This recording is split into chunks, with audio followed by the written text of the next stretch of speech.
Hello, hello. Happy Tuesday, August 19th, 2025. Oh, are we cooking? We're cooking. We're cooking? All We're right. all set. Great. Can you close the door for me, please? Yes. Thank you. Hello, Needle Girl. Hans, hello. I think we got this. Inky, you're over in YouTube land. I think we got this set up.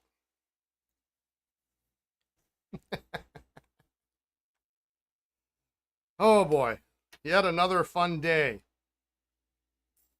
How's everybody doing today? I got my soda left over from lunch here. Jason, hello. What am I cooking? We got some Esterbrook today. I think we got a snorkel today too. Do I do safety pen repairs? I have. It's not my specialty. I would usually recommend somebody else for that.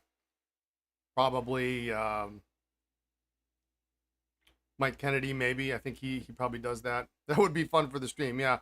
The last time, my favorite safety is the more safety. But the last time I restored one of those, I put a gash in my thumb from trying to. There's a little disc, a threaded disc, and yeah, it's hard to get out. And I took a knife and was trying to coerce it around, which is usually what you do, and it slipped, and it met my yeah, it met my thumb. I also have replaced the helical style, but that was ages ago, and I decided it was probably not a repair for me. I just don't. I don't come across them often enough that even if I remembered, hello Slumberland, even if I remembered exactly how to do it, as they say, practice makes perfect. So,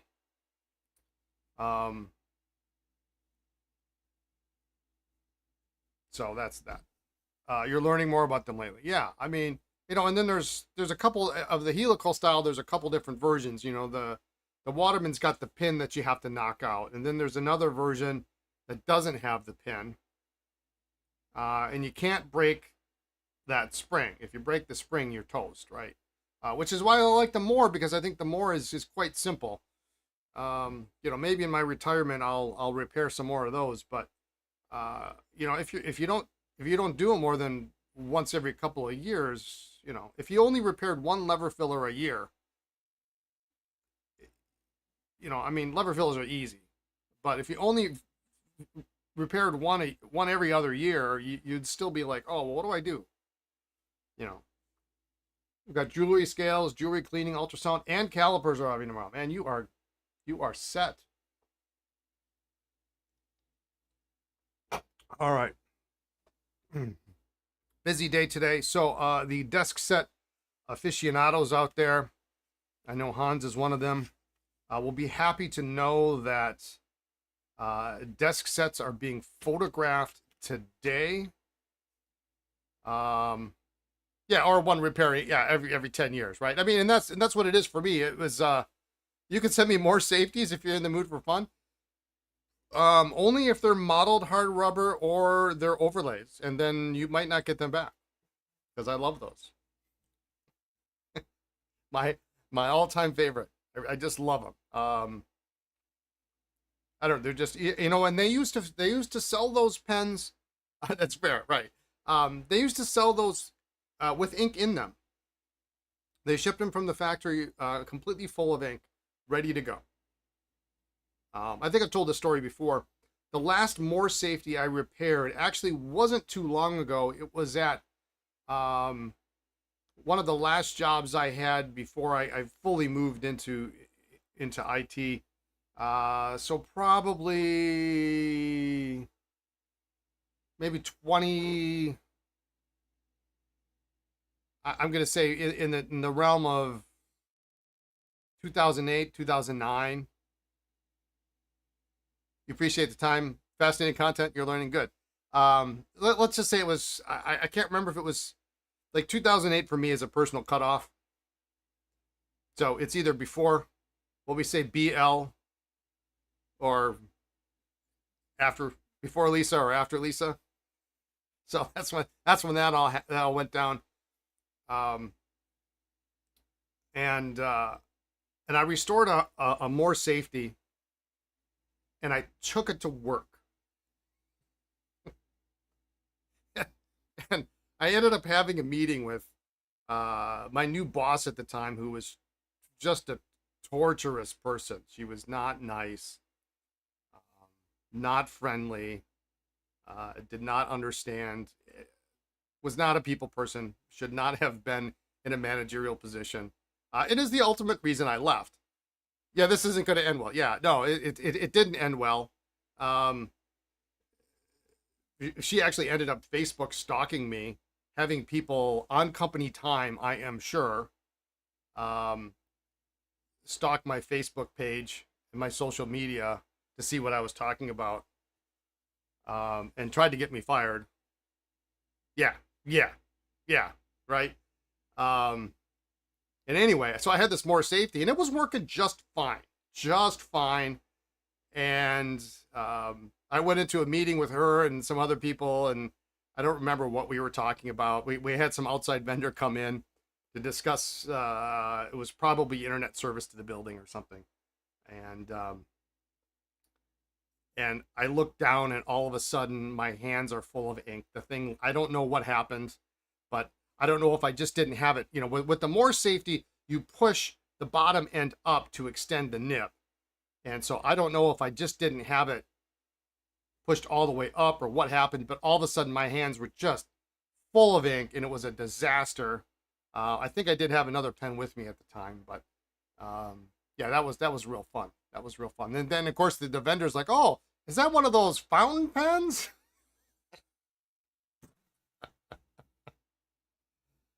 Oh, so yeah, that was, yeah, probably 20 years ago was the last time I fixed one. Do you have a snorkel that you recently bought and filled it up?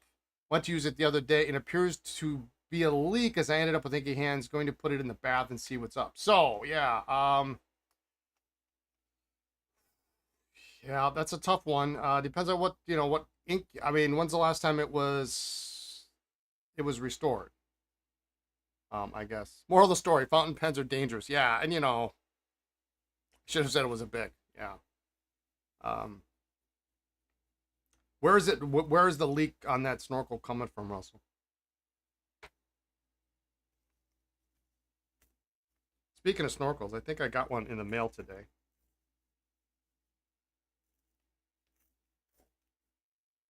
But it was funny, I was known around that particular job for using fountain pens. In fact, that's where I got my friend and former manager Dave to get interested in fountain pens. Um, and nobody ever commented ever on the pen I had, until one day I was in a meeting with like the vice president, one of the owners, and I was using a black J, plain old black J. And he's like, "Wow, that's a cool pen." So it was, it was the most common pen in the collection at the time. And that was the one that got noticed. How is Dave doing? Dave's doing good. Dave's doing well. We get together about once every 2 to 3 weeks, give or take.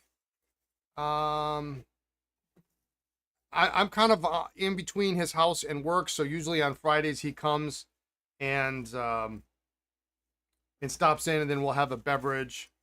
We'll continue the beer journal that we started ages ago. We've actually got two of them now. We're on the second one, but we saved the labels off the beer bottles, and then we put them in there, and then we write down whatever we had. Whatever happened to Eric? Well, so Eric, unfortunately, was a side effect of needing to trim expenses when we were trying to decide whether or not we could afford to pay the attorneys, or other bills, we just had to we let everybody except for Dave go. Essentially, is what happened. Um, there was no money for anything but the attorneys, quite frankly. So there was ink around the end of the pen. You quickly set it down. You've not gotten it back to it yet. Around the end of the pen. Send me a picture. You mean it's the end as in it's leaking out the back? Then either there are a couple things. Either the sack is bad, or it is possible if you put the pen in ink and then pulled back on the touchdown tube, the knob. Yeah, okay. So if you put it in ink and then pulled on the tube, sometimes there is a possibility to blow ink past the point holder gasket into the barrel. But what it probably sounds like is that the sack is bad. I'm guessing you bought it, but we don't know when it was restored last, probably, because a snorkel will fill even if the sack is bad, and it is a good day for snorkels. Now Hans, you started those quite a while ago, so you should be cooking through those. Indy, you made it. Good afternoon, Vlad.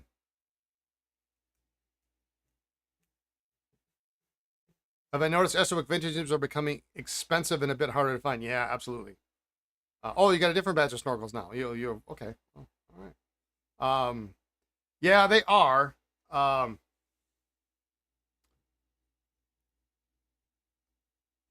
It was one of the reasons why we no longer sell, or we stopped selling years ago, Esterbrook nibs on the website, is because I actually sat down one day and I had a panic attack because I was thinking of all the Esterbrooks that I had yet to restore, and usually when you buy Esterbrooks in bulk or you find them in the wild, there's usually about a 60 to 75% chance, that's just a rough guesstimate, that the nib is bad and it needs to be replaced. You mean you can't fix them? Really, they're not as malleable as gold. So your only solution really is to fix. Now I have bent some back, and that works okay. But yeah, that's why we took them off the website. I mean, even the inexpensive, 1461s and 1550s and things like that. I mean, a nib's a nib. So if I don't have a nib, I don't have a pen to sell. So I buy them almost whenever I get the chance. Because I just never know when I'm not going to have them. Anyway, to get notifications of live streams, you're subscribed to all. Well, we are just happy that it worked out today. Typically, I do stream on Twitch, which we will now try to multi-stream onto YouTube, and I usually do 2 p.m. to 5 p.m. Monday through Thursday Central Time for repairs. And then Fridays now will be the live podcast from 1:30 p.m. to whenever. 2:30, a little bit before-ish. So McEnthusiast, hi, how are you? Good to see you. Is there a little bell icon you get notifications? Okay. I know this is all new to me. I tried yesterday. It just didn't work. We were trying to follow some other YouTube videos on how to do this. And they omitted, they got me so far, and then they omitted a bunch of steps. So extra credit points to my daughter Lindsay for suffering through this with me and help me figure it out. So all right. You're gonna stock the new Retro 51s announced today. I was with one ear listening to was it Brad's stream this morning or Mike's stream this morning? They were talking about it. There's a bat rescue or something. I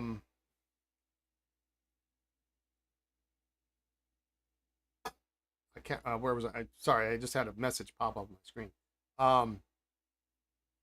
Yeah. So I for sure will. The question is when. Hopefully within the next. If they got something new that's cool like that, then I will probably try to find bat rescue in one of the old plain blueprints. Okay, so we got more plain ones. Okay. Yeah, we'll definitely get them. I would say probably within the next 2 weeks. When we start the new business, we're running into this thing where like the payment processors have different tiers as far as how long they keep your money before they give it to you. So like if you're an established business, I mean, it comes through pretty much like clockwork. And when you start over, it doesn't matter if you had something in the past. They don't link those things, right? So I've got a couple of processors that are, taking their sweet time getting me my money that people have already, so as soon as I get it, I can buy product. Am I still riding my bike around? Yes, absolutely. Well, not around. I ride virtually. I ride around Watopia. So if anybody's on Zwift, you can look me up. I'll be on like after the stream, 5:30 p.m. I will be on Zwift for about an hour and a half ish. So, yeah, so we'll get those. If there's something you want, you can shoot me an email at this hello@cardinalpens.com. Let me know what you want, and then it changes my priority. So if you want something, I'll get it for you. Right now I got a couple things coming, which is exciting. Waterman ink is finally on its way. Black, mysterious blue, and blue, Serenity. So that's coming. We've got some jotters, we've got some Tuzus, we've got some Sailor ink, cartridges, things like that. So, but if you want something, it's too hot to ride outside. I just don't mind it so much. But I have been hit by cars while riding my bike. I mean, not a lot, but it it only takes one time, right? I think my number is what is my number? I've been hit 3 times, and and it's far less safe now than it was the last time I got hit. What constitutes too hot in Wisconsin? It's today it's not as bad. It's about 82 right now. I mean, that's August is the worst month. It's the worst. Never visit Wisconsin in August. It's terrible. It's terrible.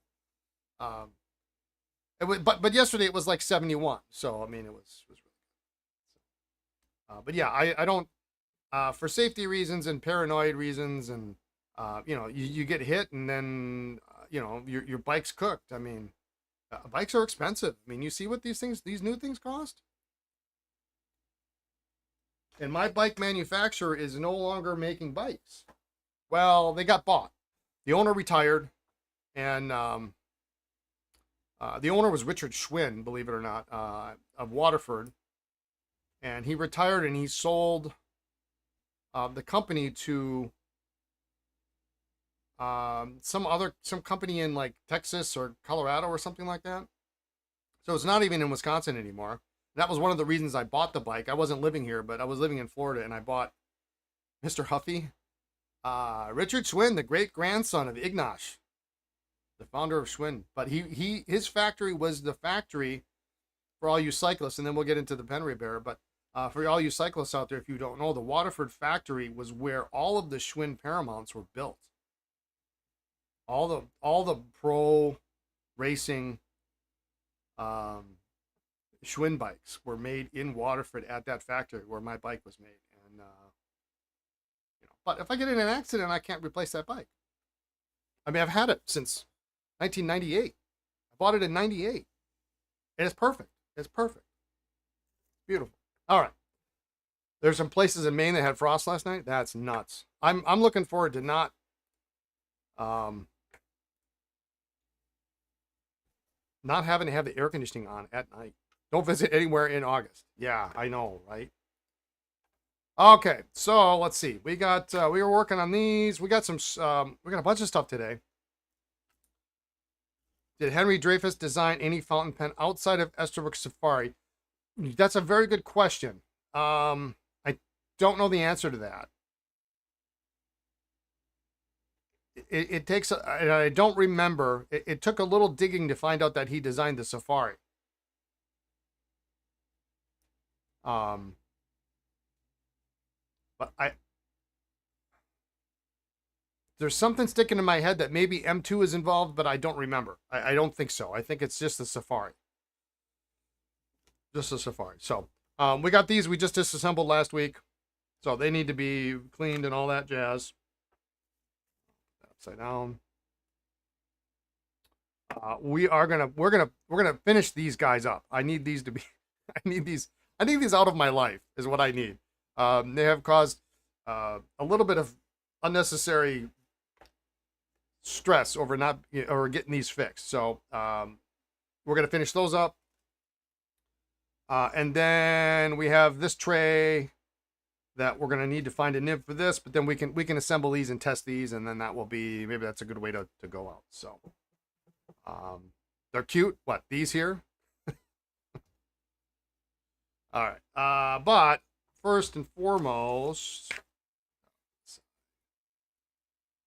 I need another tray. And then we've got that one guy sitting in the ultrasonic that maybe we'll take a look at again today. We got a little bit of some kind of adhesive off of it.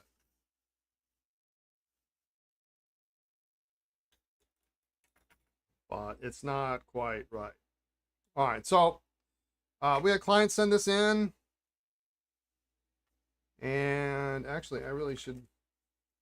And thankfully, so this is how you send a pen in, and this is the proper way to do it. I've got a business card here with the address, so I don't have to guess. You would be surprised how many times, and I'm sure every other pen repair person will verify this. I'm making you want to do more repairs.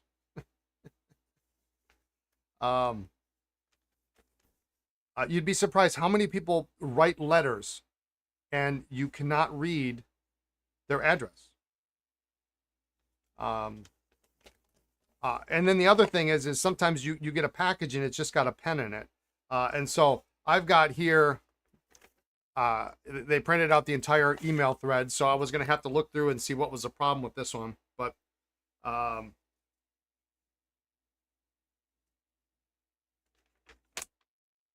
me just review it here. I know this one was not filling properly. Okay, doesn't fill. Sack was replaced 4 years ago. All right. Okay, so that's how you do it. You help me remember. Make sure I've got the email address. Business card is great. Something typed out. But yeah, people will write, and then they'll try to write in cursive, and and it's help me help you. This is nice. Okay. The first thing I'm thinking is just I'm going to inspect for cracks, because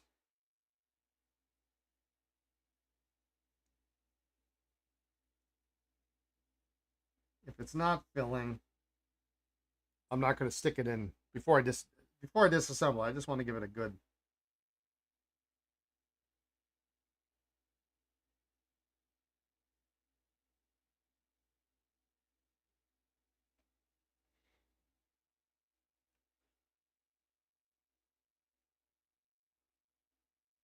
Not filling usually means one of two things. The obvious solution is the sack is hard, it's not attached, or the seals are not good and it's not it's not creating a vacuum enough to compress said sack, or there's a crack. Oftentimes, it can be in the section or in the blind cap, and that'll be enough to make it not fill.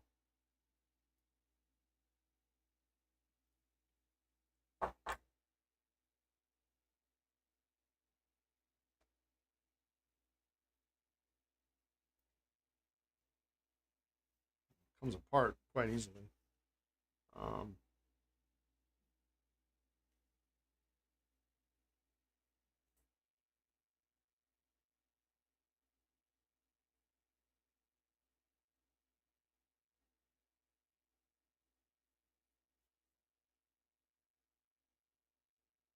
The other part is making sure you keep it in ink long enough. That's why you have labels made with the address on them. Yeah. Yeah. So we've got,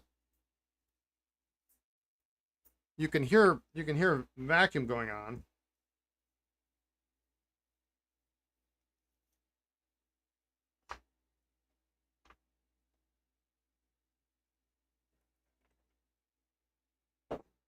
But it is absolutely not. Yeah. So the sack is bad. So if I press on this, yeah, it actually, yeah, it's, yeah, Dreyfus designed the Skyline. Yeah, that's what he's most, in Pendom, that's what he's most famous for.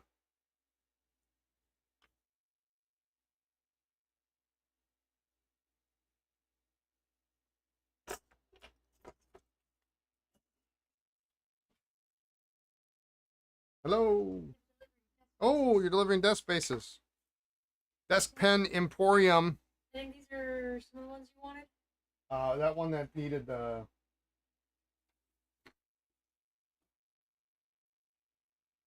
Yeah, that's it. Yeah, the rest you just put on the. You can put on the floor. Thank you. Thank you. That's good right there. The Desk Set Emporium, Wisconsin division. We're also gonna take a look at this today if we have some time. We've got Hans. This is the one I sent you a picture of. So we got that going. All right.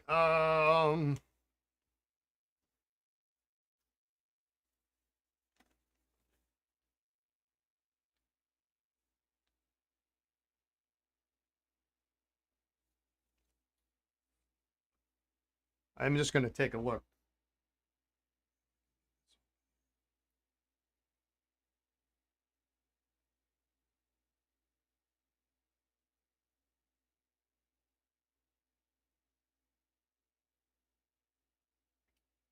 All right. So that works pretty good. That's working, but the sack is destroyed, so I'm going to hold off, contact the clients, and let them know what the result of the search is, so to speak.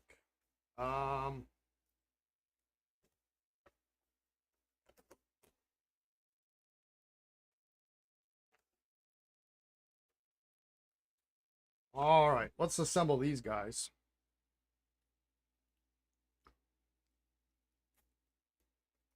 What would make a sack go bad after only 4 years? Well, so a couple of things. This is a very good question. A couple of things could cause premature sack failure. In any order, and I'm not in any way trying to place blame on anybody or anything, but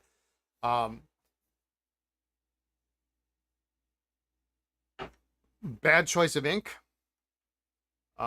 So yeah, Hans and I said it at the same time. Bad ink, bad choice of ink. And like people love Iroshizuku. Iroshizuku does not like latex sacks. The shimmer ink, not necessarily the shimmer per se, but it's the rest of the ink that that can wreak havoc on it. We are also finding, so I mean, that's why I always recommend. There are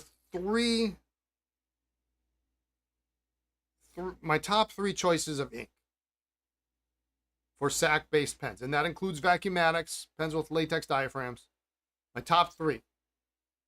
If you've got a notebook handy, get it out now, get your pen ready, and write these down. Number one, Waterman. Waterman ink. This is always on my bench. It's the only thing I ever use. And most of the repair people, in fact, a lot of them buy it from me in bulk. I should clip this. Yeah. In fact, I'll even give you the top five.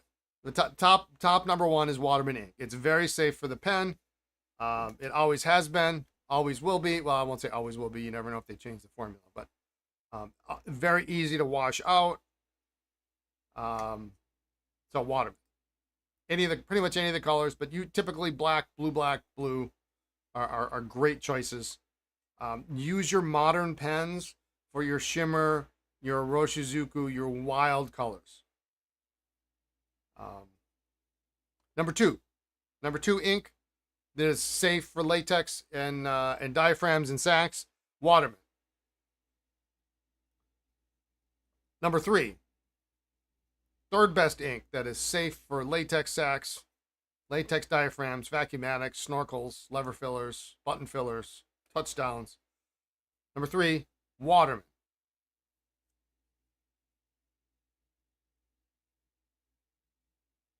Number four, we'll do number four. Parker's pretty good. Number five, Schaefer seems to play well.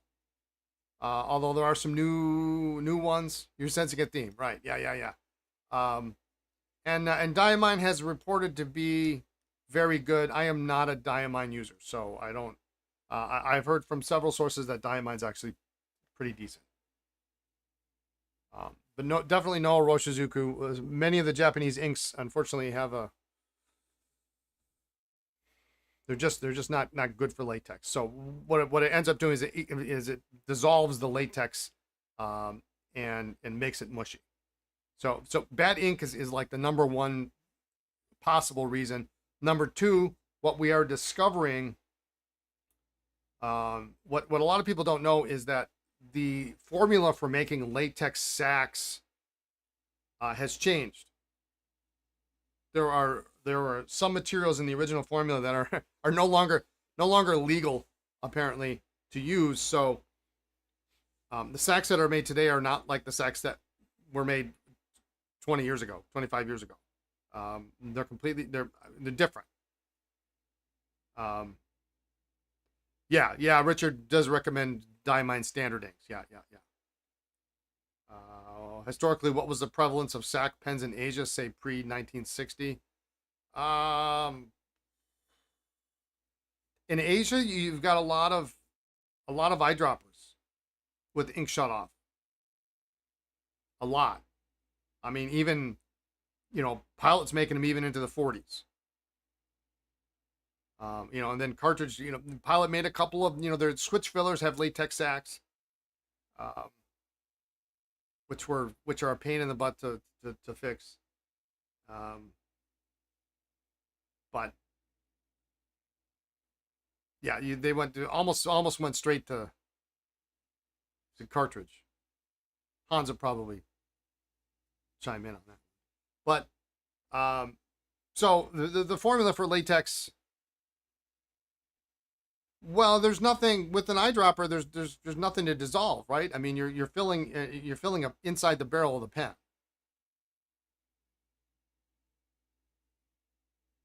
Most pilots from 35 to 63 head sacs. Okay. Would it be possible to convert old lever fill pens to the eyedropper? No, absolutely not. Because there's a hole in the barrel. I mean, it's going to leak right through that. So it's not going to work.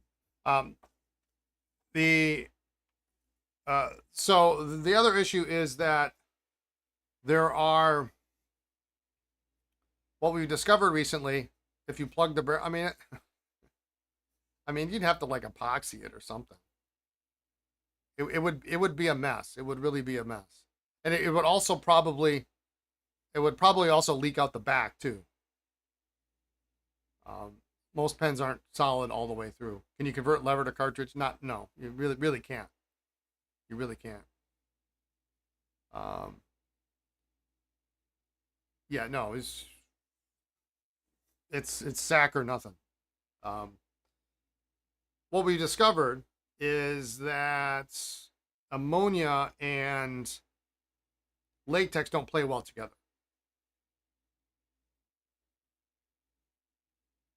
The first snorkel you're working on has a sack that's turned to goo. Yeah. This one was like, I pushed on it and it didn't spring back, so I knew that was the issue right away. So latex doesn't respond, doesn't work well with ammonia, and typically what's your standard recipe, as it were. Yeah, part of my bumper sticker collection, is for pen flush is 10%. You just put me on a 32-inch smart TV. I'm big. Your standard recipe is 10% ammonia to water. And that's probably enough to dissolve the sack over repeated use. That's kind of what we've recently, just very recently discovered.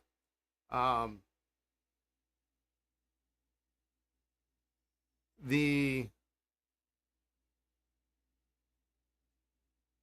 pen flush that we sell actually has a very, very, very low ammonia content, and I haven't seen it have adverse effects to latex. But because of that discovery, we've decided we came out with a non-ammonia based pen flush to protect latex sack, because there's nothing worse than going through the trouble of restoring a pen and using pen flush to clean it, and then the pen flush dissolves the sack, and then you got to do it again. Interested in the pen on the far right of the screen? These are actually client's pens, so these are not for sale. These are not for sale. And the third issue you can run into occasionally is there have been points in history where sacks have been made by manufacturers that were either missing a component or the recipe wasn't quite right, and the sacks to kind of dissolve on their own and turn to goo. That's a much lesser, that's a very distant third possibility, because the first batch of those bad sacks happened like about 20 years ago. Those are all out of circulation. And then there was another batch by another company that happened. Hans would probably know better than me. 5 years ago, 4 years ago, something like that. If I put a silicone sack in a PFM, what's your opinion on using silicone in snorkel in general? The problem with silicone is it's gas permeable, so it over the time it will dry out. The ink will evaporate. You're better off on snorkels maybe using PVC, because then you can use more harsh inks and it won't. I don't do it. I don't do it though. But you got to be able to find them. Esterbrook pens on the site restored with new sacks by you. Yeah, absolutely. Yeah, on this Twitch stream, as a matter of fact. All right, we're gonna assemble these. These should be good. These should be good. So yeah, that's how sacks go bad. It's usually the ink. It's usually the ink.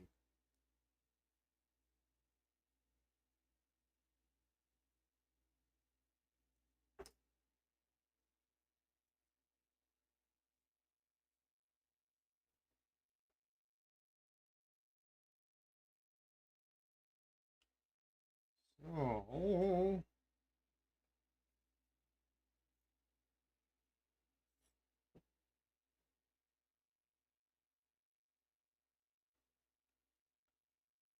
I know sometimes people are like, well, I'll just try it this one time.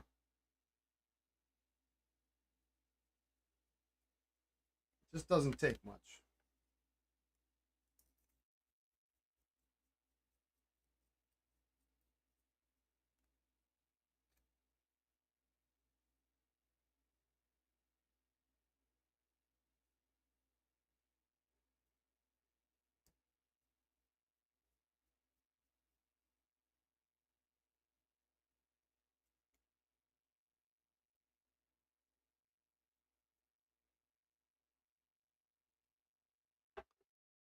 Yeah, all the Esterbrook are restored.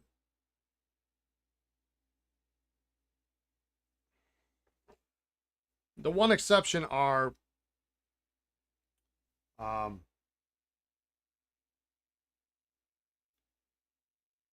sometimes M2s,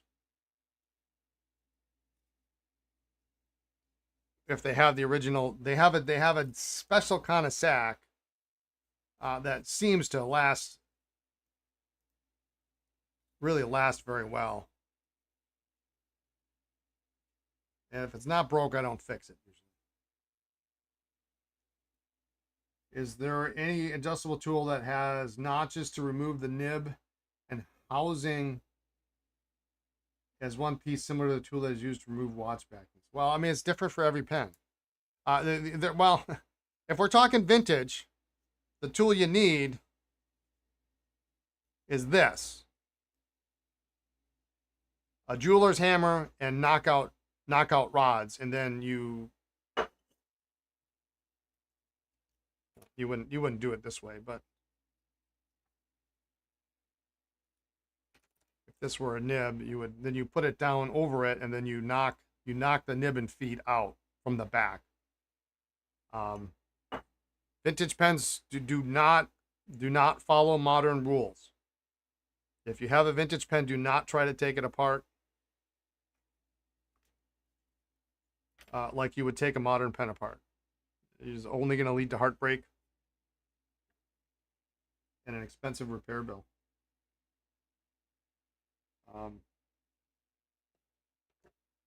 We just finished a pen up that someone tried to disassemble with a vice grips.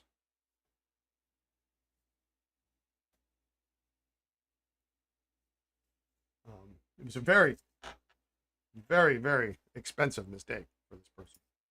You just looked up, you have Private Reserve Limited Edition, Kickstart My Heart Red in the Snorkel pen. I wouldn't put, personally, I wouldn't put Private Reserve in, would not be my choice of, that's one of those pens. You just put that in your modern cartridge converter.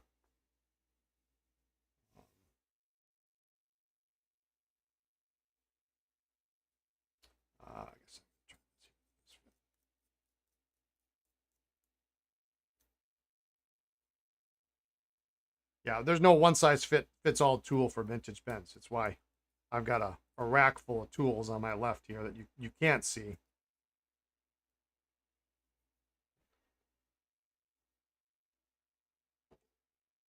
All right. So those seem to be moving like I want them to move. We're going to seal them up. Yeah, save the pretty inks for the Jinhaos and your modern Esterbrook SDs, or whatever.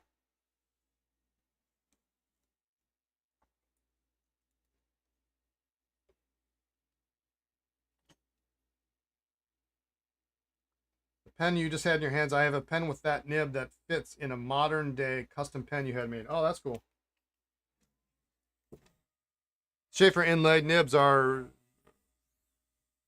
maybe the prettiest. Maybe the prettiest nib ever made.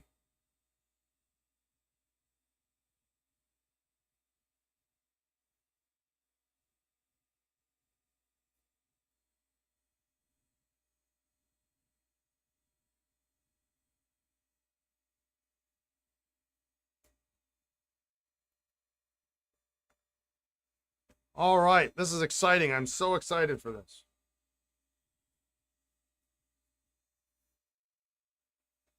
We've had these pens. I mean, I guess this hasn't been too long. It's been 3 weeks, but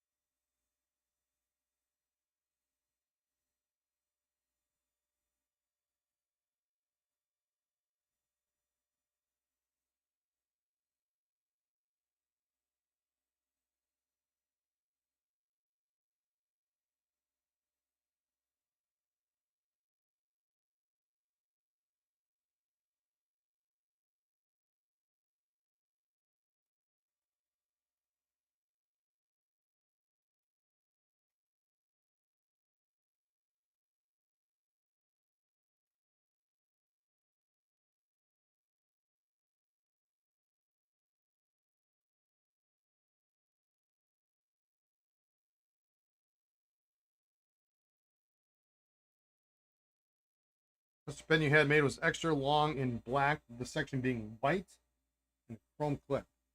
Interesting.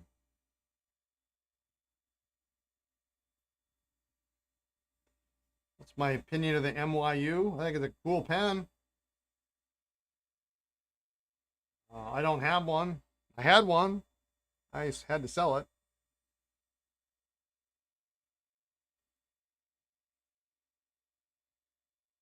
Your custom pens in memory of a 58 Fleetwood Cadillac limo that your dad had? That's cool.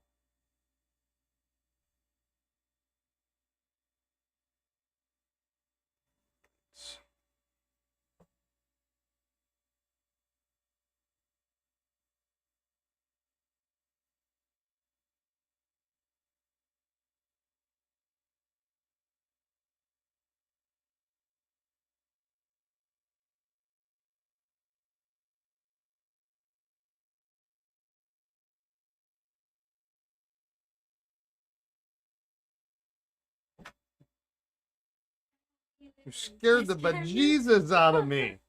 I thought you were gone. No, I know that's cases. Okay. Now I'm leaving. You're Goodbye. leaving? See you later. Thank you.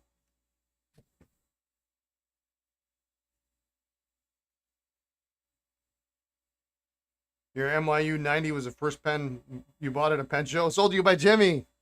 I love Jimmy. Jimmy's a good friend of ours.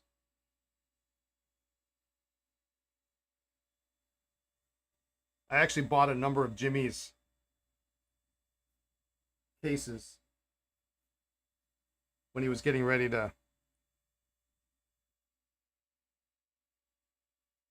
close his shop.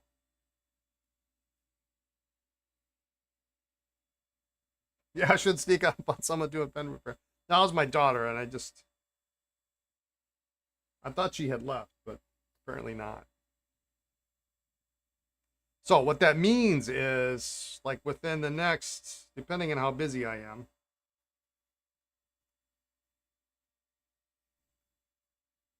within the next 2 weeks, we should have 24 sumptuous desk pens up on the website.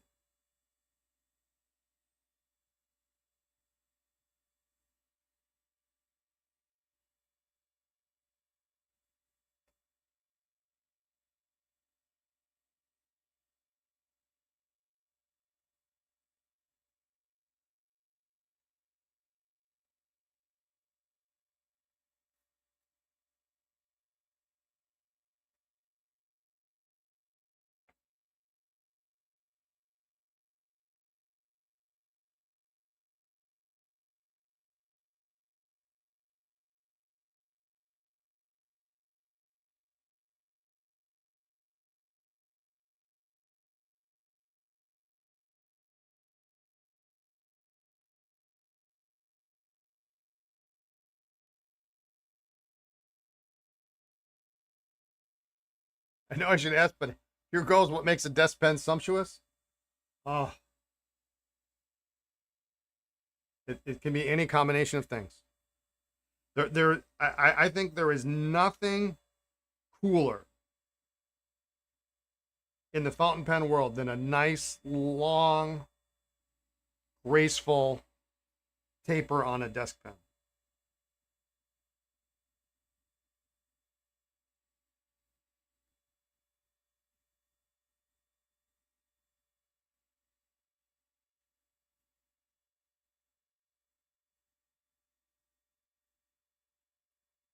I don't have a desk big enough for all the desk spaces I want to keep.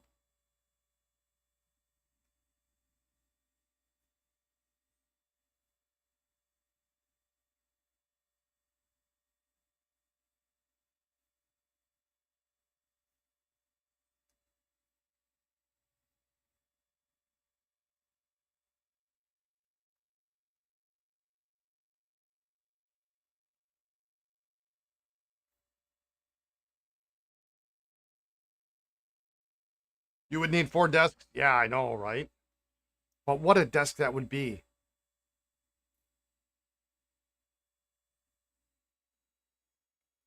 What a desk that would be. All right, last one.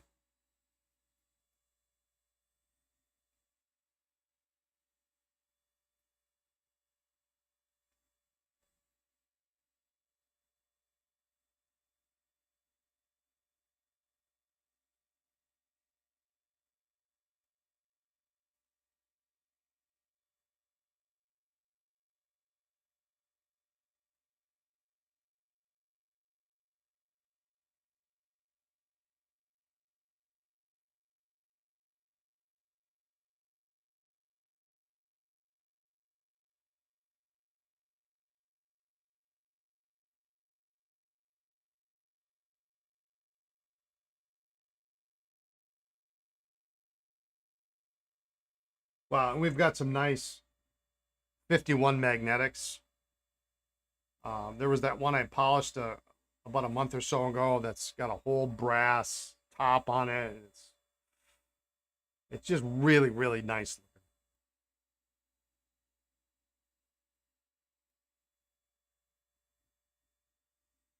There's a Schaefer base with the 46 special. It was a scary 10 minutes. You couldn't find your 14 sacks. I did tell you mine have shipped, right?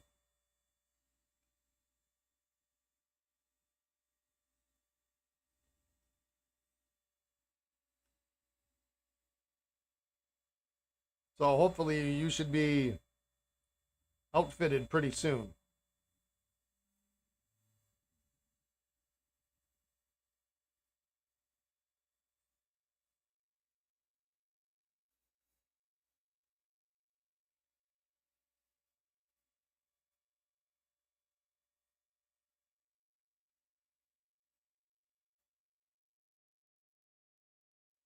Because I've got everything. You found 20 you bought in Chicago? Yeah. Of course, I got the tracking the other day, and it's, like 3 days later, the tracking has not really moved.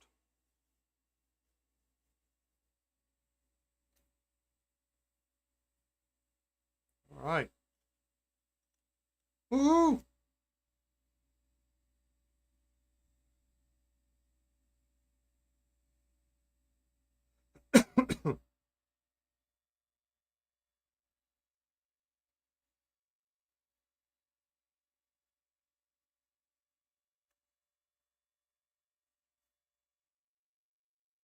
And if you don't know what this is, I guess I should explain this. Maybe some of the folks on YouTube haven't been watching me on Twitch. This actually is Schaefer factory thread sealant. It's a thick rosin based sealant. When I got this was a full bottle, so it's got the original Schaefer label on there.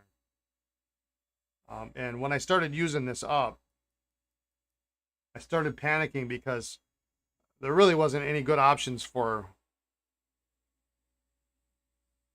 replacing this. So that's when, about a year ago, I started making my own, because that way I knew when I run out of this, and I will at some point. I mean, we're over halfway down now. We'll have something else to use. So that's what I based my thread sealant on.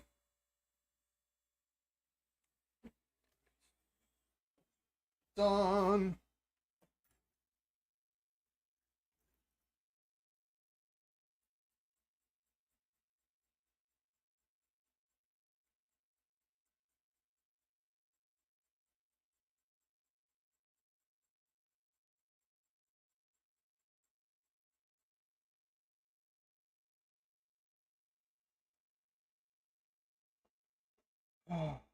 Okay.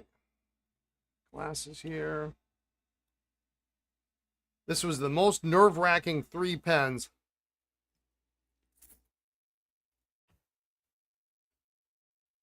I've had to repair in a long time.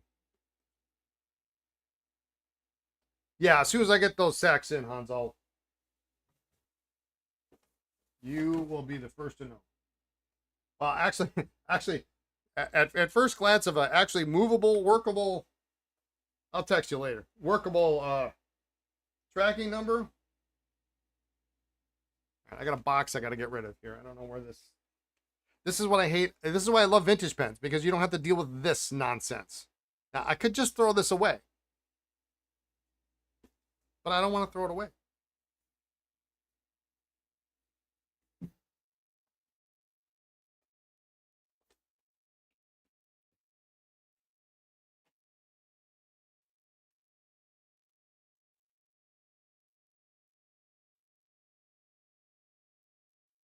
Second snorkel is a second string of goo. Wow.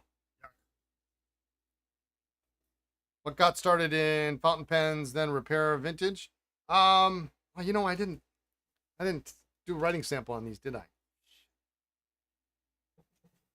All right. Well, I guess we'll have to do that now. Well, we know they work, so that's good.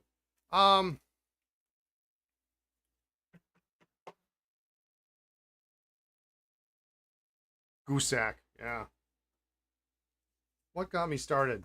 You know, I can think back to 1990, probably 1998, 1997. And believe it or not, and y'all want to hang tight for this story? I don't know. I think it was 97. I had just moved from. I had moved several times in like 6 months. You do want to hear the story? All right. I don't think I've told this story before. I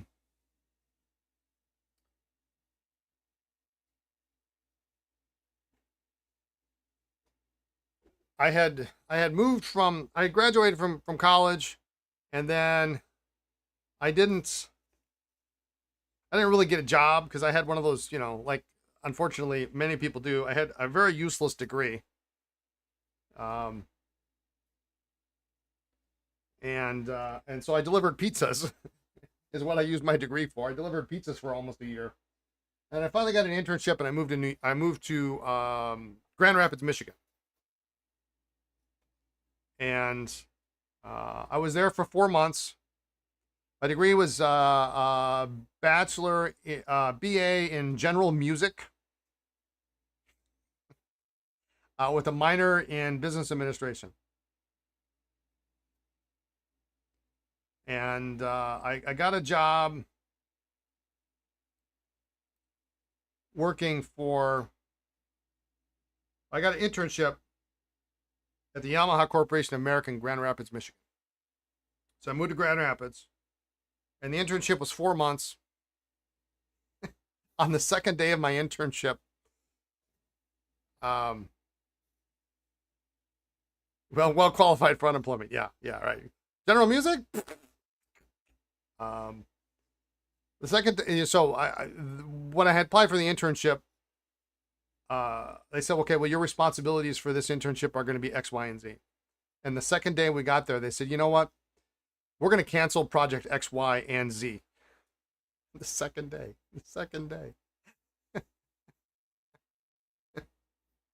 and so, I mean, like, I don't want to say I did nothing, but I didn't do much, you know.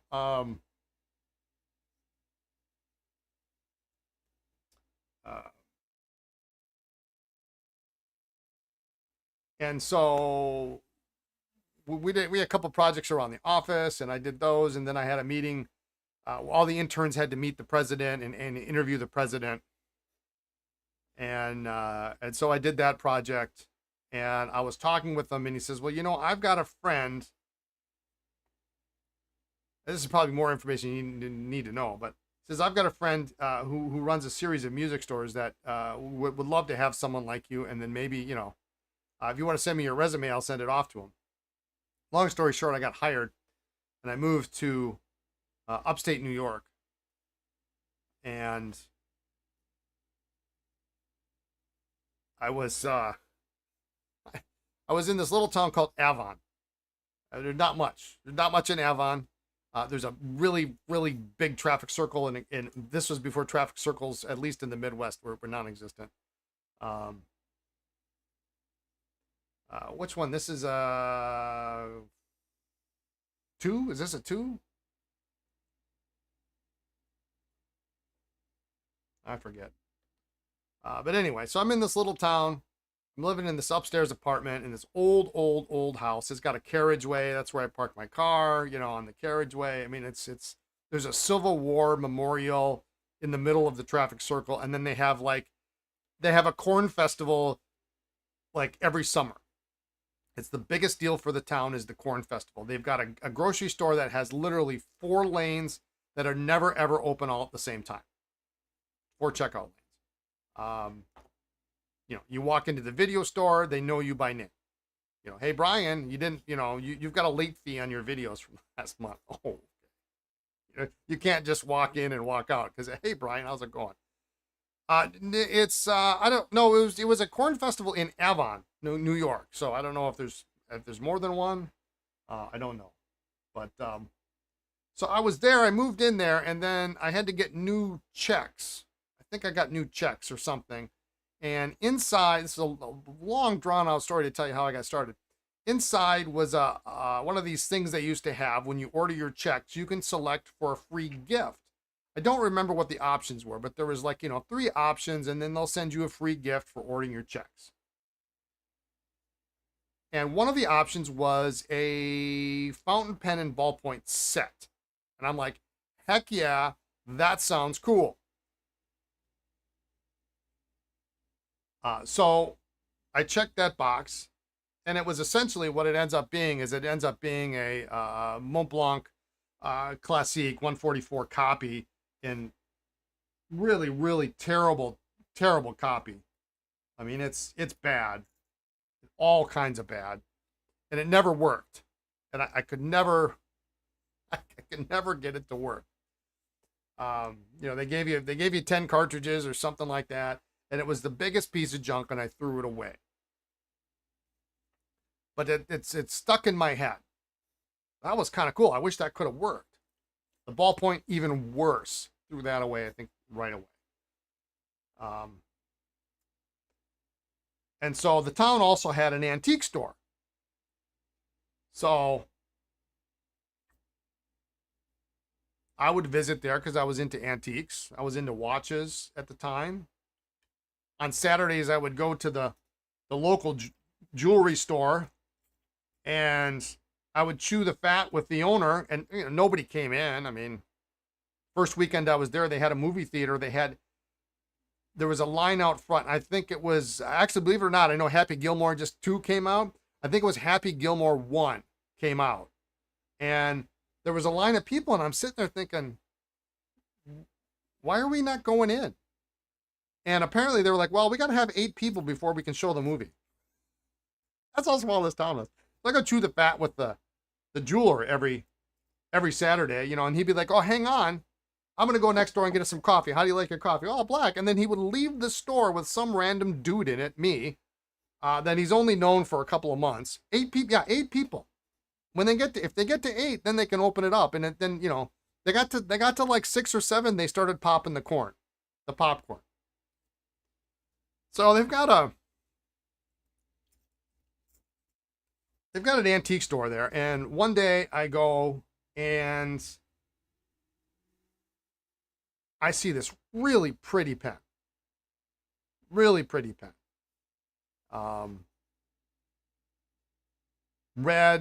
blue, kind of grayish, striped, Venus President or Autograph. I can't Autograph, I think it was.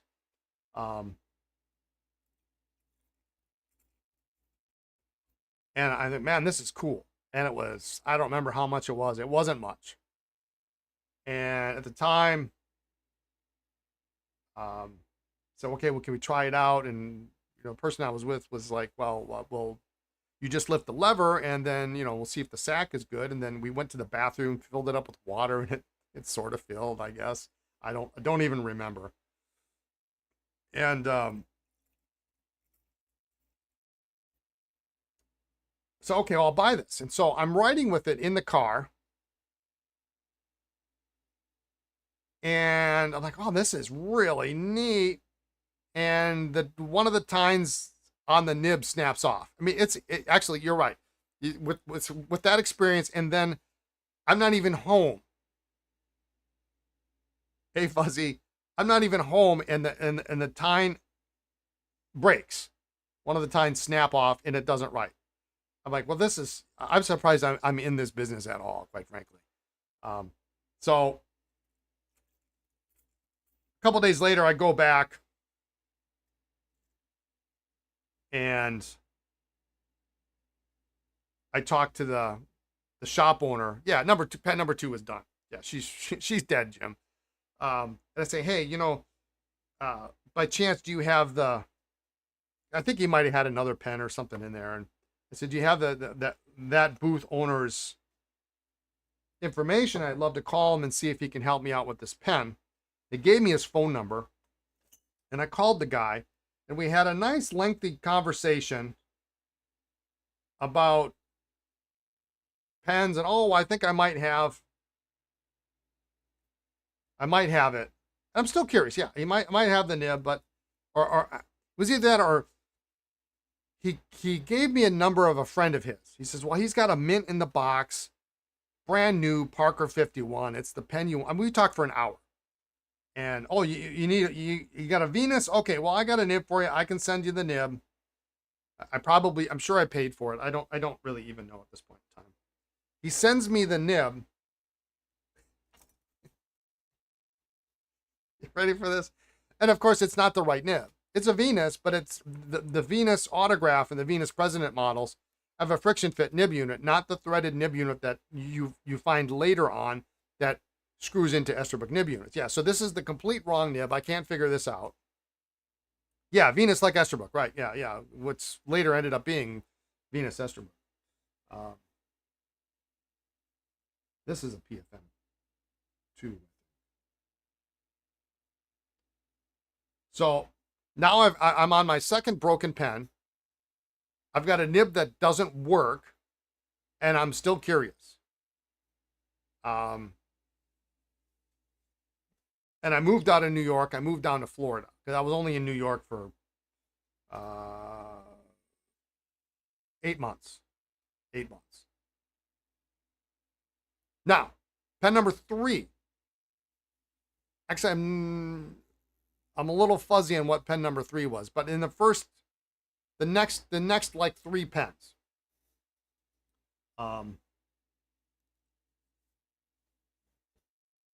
Because one of the next ones was a Schaefer oversized balance, was $40. I think I paid $41 for it. Some people just can't take the hint. Yeah, I'm terrible with that. And I know anything about sack replacement, and the oversized Schaefer balance worked. Filled it up with ink, boom, good to go. I don't know if it was supposed to be restored. I just got lucky.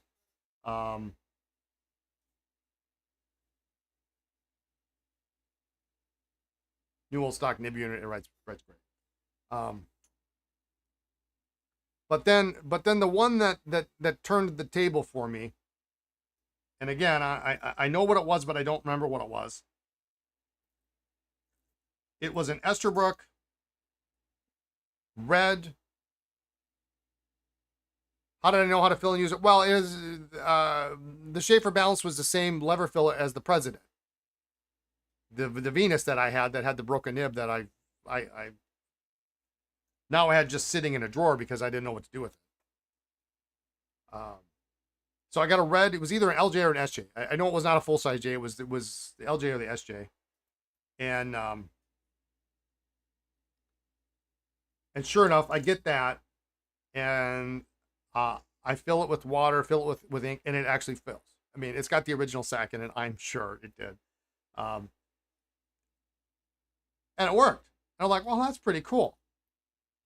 I still had no concept whatsoever of how to repair pens. And I'm writing one day, and I'm at kind of a sales job. Well, it was a sales job, and I'm with a client, and the client says, "Oh, that's a cool pen." I said, "Yeah, this is a vintage. It's like from the '50s, you know. It's pretty cool." "Oh, that's really neat. Well, I'd kind of like one of those." I said, "Well, you know, I bought it off of eBay, but you know, if you want, I can look for one for you." Okay. So I look and then I discover that they come in other colors. They come in blue. They come in green. They come in, you know, copper. They come in gray. They come in black. Like, wow, all these colors. So I get a pen for her. I bid, I get a good price. She says, "Well, how much they cost?" She said, "Well, you know, at the time they were like, you know, it could kill you." I mean, this was almost 30 years ago now, I guess. You know, for $5 to $10. That included shipping, right? You know, I mean, back when shipping was $3.25 or something. I get the pen in, and I get it, and it's a different size. Because I didn't want to sell her my pen because I really liked it. It had a 1551 nib on it. It was very nice. It wrote great. So I was going to get her another one exactly like it. Well, I get it in and it's not exactly like it. So I couldn't sell it to her because it was different. So I ended up going on eBay and ended up buying like 3 or 4 more pens. I do believe I bought a blue one, a green one, and another red or something. And then I did offer her like, you know, 1 or 2 of them. And thus my first profitable sale was made, because of course, you know, I cleaned it up and polished it, made sure it worked. I don't remember if I was into sack replacement at the time or not, so I don't remember how that worked out. But shortly thereafter, I discovered the Frank Dubio book. And if you know the Frank Dubio book, you know that the Frank Dubio book is it is a wealth of knowledge. It is most certainly dated in certain areas, and certain things should not be followed in any way, shape, or form today. Most notably, the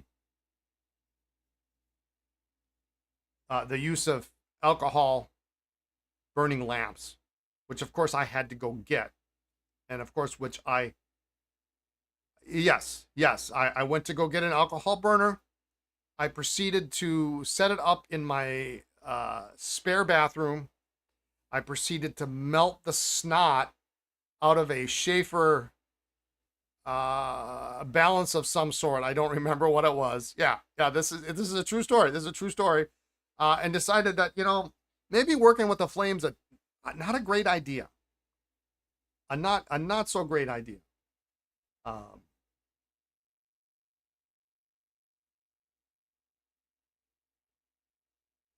And then, you know, didn't really do much. Moved out of Florida, moved back to Wisconsin. And, you know, just followed You Mushed a 51 nib shell with fire. Yeah. You know, and I gradually started repairing more pens and following more, you know.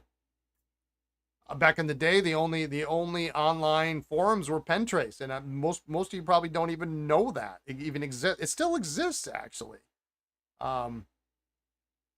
Pentrace, and then there was Pen Lovers. I bet there's nobody on this. This is there's probably nobody here that remembers Pen Lovers. Pentrace kind of I think put them out of on a business, you know, and ZOS list was around forever, the email list.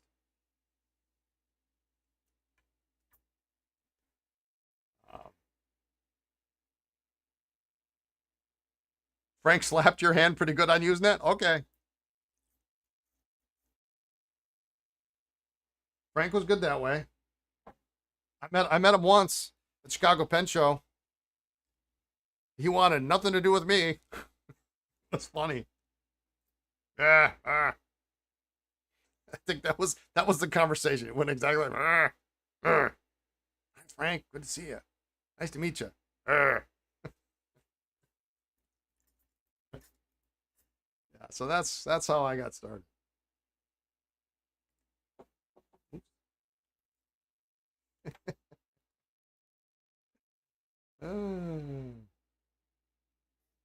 All right, let's spin these out.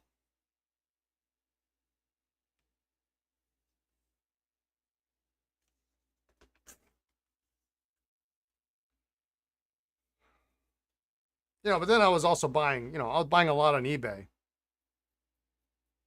Looks like a Schaefer day. It's going to be the end of Schaefer day, is what it is right about here. I was buying pens on eBay, and then I would to get whatever Esterbrook I wanted, it'd come in a lot, and then all the pens that were left over, like, well, I don't want this Parker Vacuumatic. I'll sell it. And all of a sudden I realized, well, I can buy lots on eBay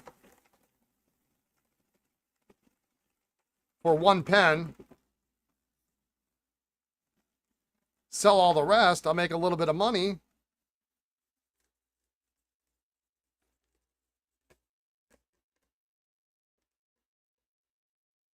What a nice concept that was.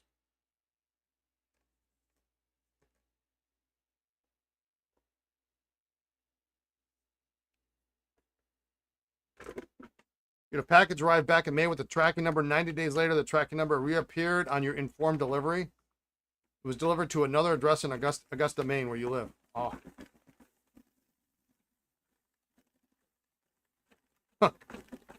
Salad spinner, yeah. Yeah, salad spinner. What do you think, Hans, for that?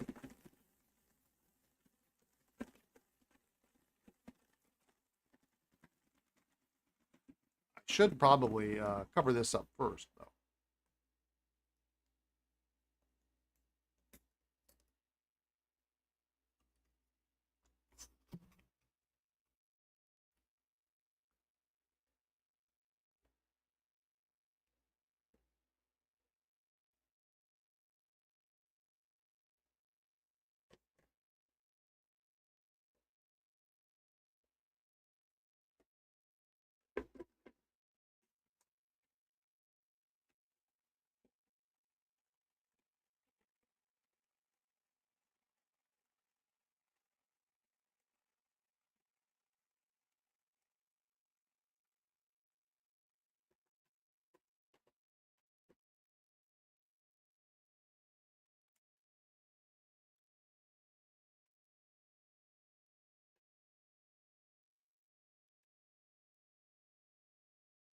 Been at this for 20 years. You only ever remember pen trace as a thing people talked about on FBN.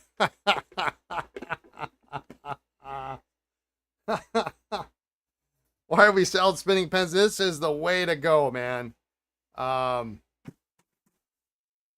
This is if you haven't seen this before.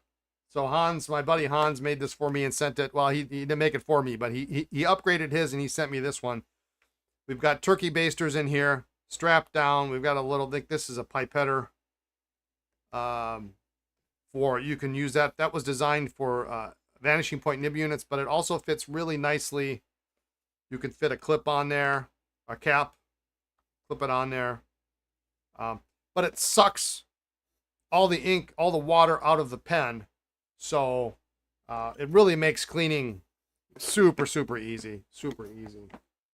I used to sit there and I'd grab the pen and I would shake it into the garbage can. And, if you use a plastic bag, you can hear the water droplets hit the bag until you don't hear it anymore. But then all of a sudden your wrist is like, as many pens as I repair, it really has changed my life. Thursday is Cardinal Pen Day for you? Awesome.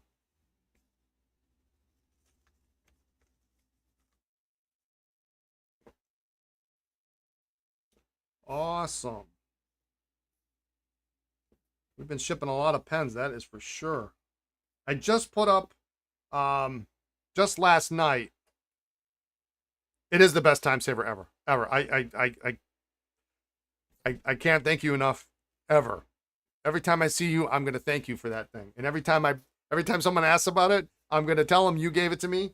And what an awesome thing it was. It's the best gift ever. Anybody's ever, well, not maybe anybody's ever given me, but it's amazing. So this is the end of the. You're over here now. T. Uli, how you doing? This is the last of the batch. So tonight I can package these up and ship them off. Wife, why did you get a salad spinner for the Dollar Tree? You know what? The funny thing is Lisa was at like TJ Maxx a couple weeks ago, and she starts taking pictures of like their little kitchen section. And there's like a whole shelf full of various kinds of salad spinners. She's like, do you need another one? I'm like, no, I don't need one. I've got one. It works. I've only got 2 hands. Yeah, and she was encouraging me to get do you need a bigger one? Do you want a different one? Do you want a pump style?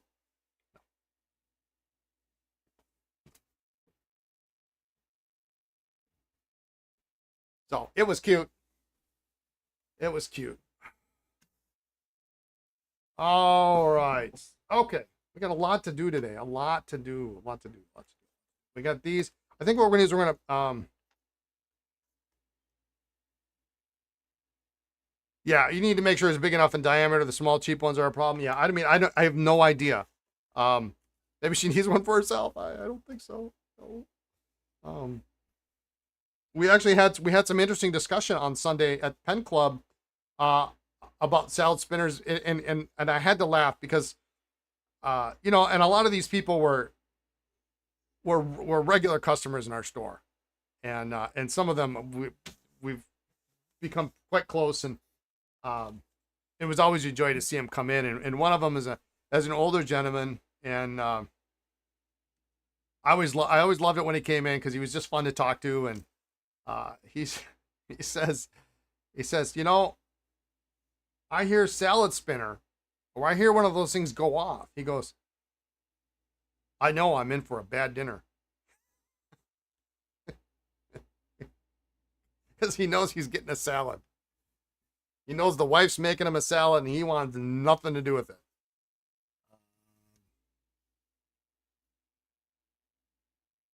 All right, so these. I just thought that was funny.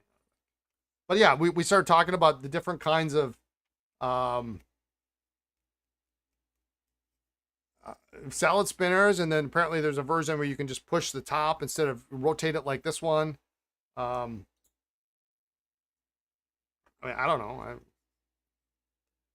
I told my buddy Don, I said, you know what, we have a rule in our house. We have a rule in our house regarding salad. I don't mind eating salad. I will eat salad. But the rule is never, ever ask. Don't ask me if I want a salad.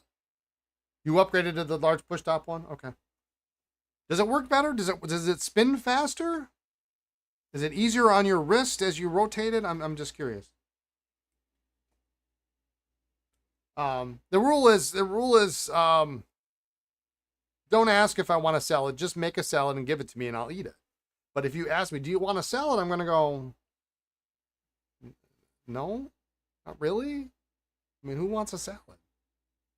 Your wallet's happy that the tempting shaper sold? Yeah, well. All right, ultrasonic on.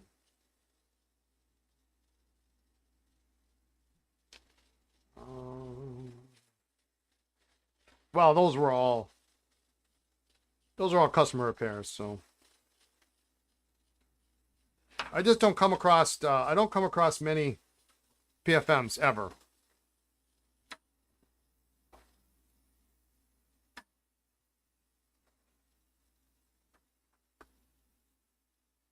So that's a 3 rib.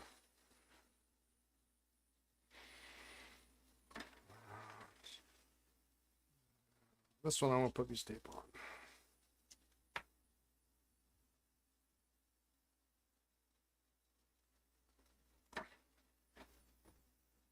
All right.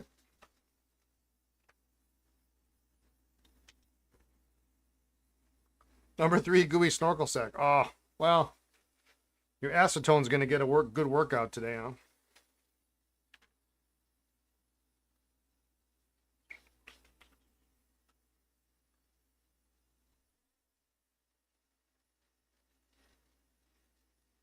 Yeah, I've only had, I mean, on this salad spinner, I've only had maybe 1 or 2 pens that wouldn't fit in there.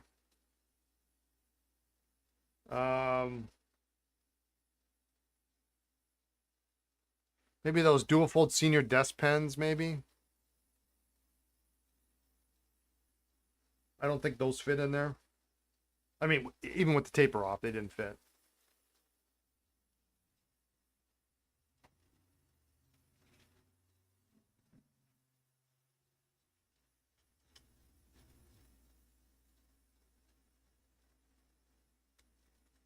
It works for, I mean, 95% of what I need it to. It's perfect. It's really just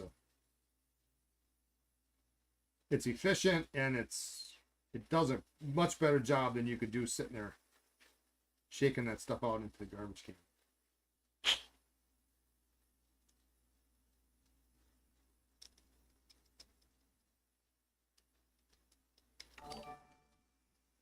I gotta change that sound.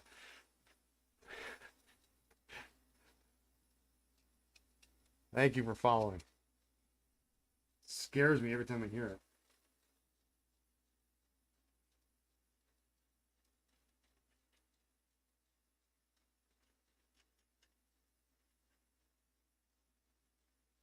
I don't think I've had too much coffee today.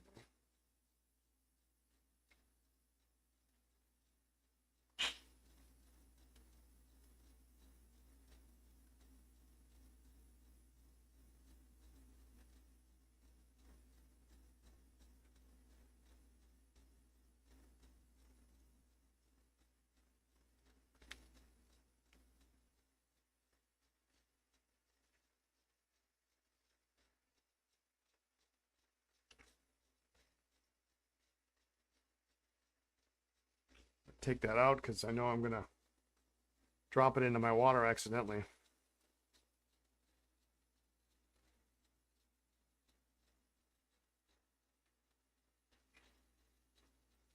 Something gooey for dinner.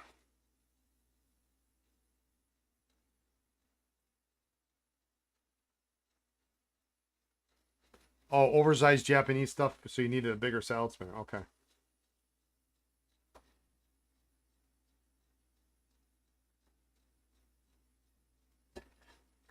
I am almost out of Q-tips here.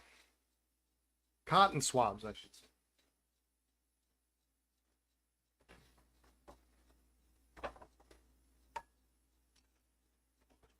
Oh, I got 4 left in there.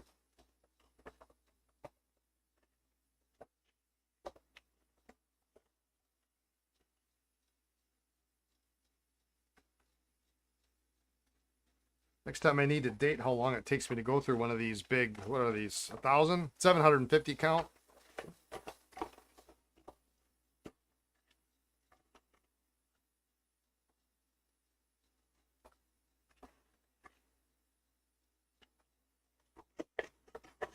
Well, that's it. That's all she wrote. I can't help but wonder, you know, it's one of these things as you get older. Like every container you get is like, is that good for something? Like, is this good for something?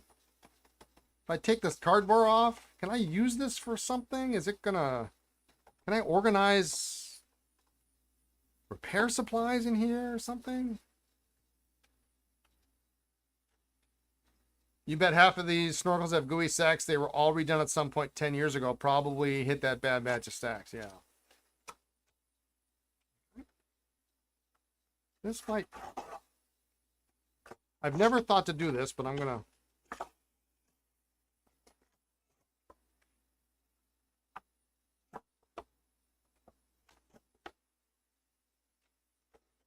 Use this to store something.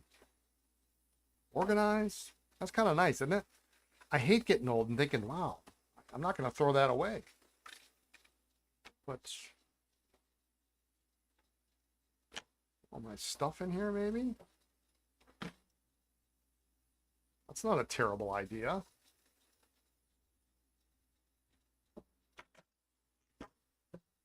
Maybe it's a terrible idea. I don't know.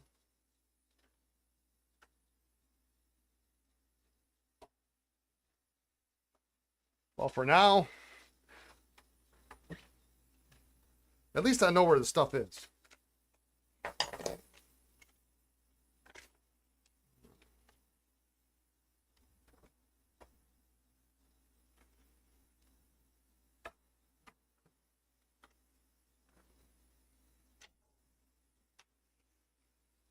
All right. What was I doing here?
You think I should toss the box? Constant fight with keep a good box. Yeah. Well, I mean,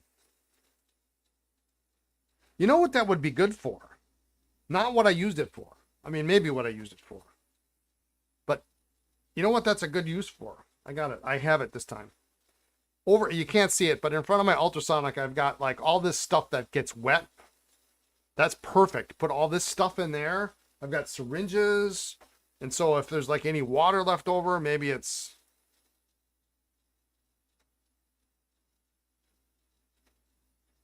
not going to get everywhere.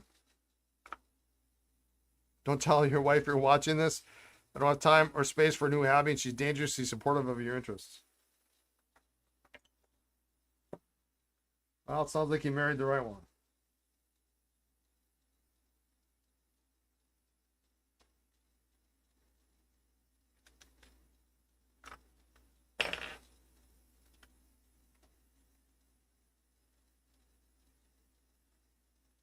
All you tell her is that by learning to repair vintage pens yourselves, you're saving all sorts of money.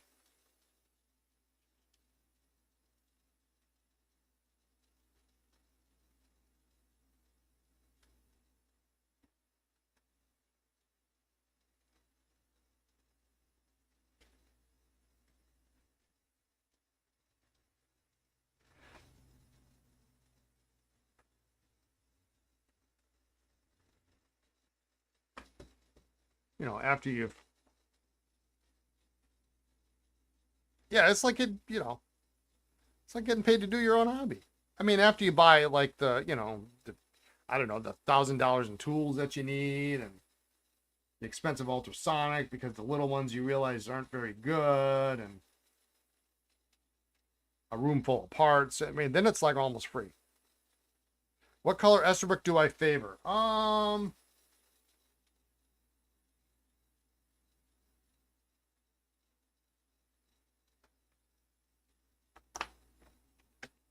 Not black, not gray. I tend to favor, so when you get into J series pens, the double jewels, if we're talking just spend more, save more, yeah. When you start talking about J series pens, if that's what we're talking about, oftentimes you will find multiple shade variances.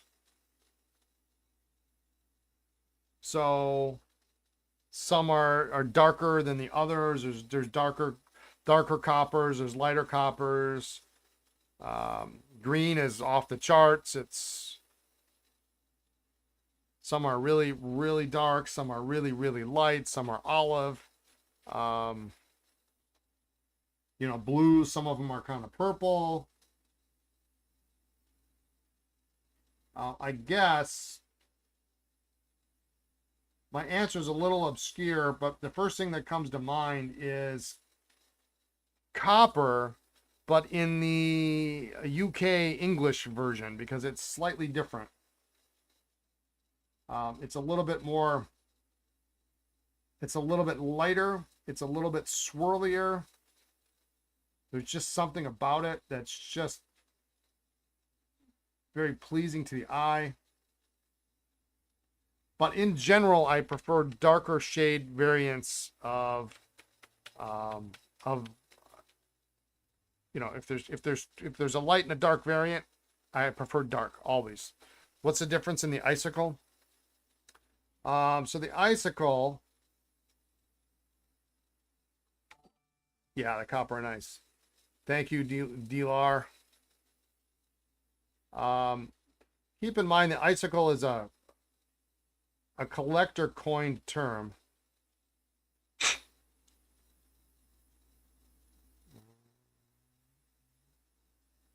Let's see if I've got one here.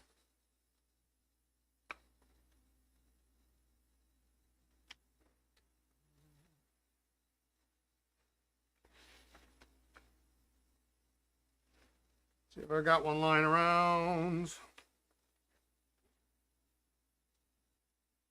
Oh, there.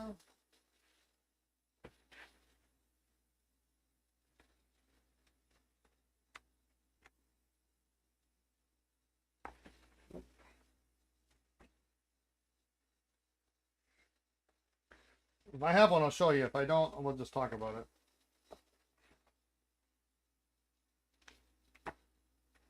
I don't think I have.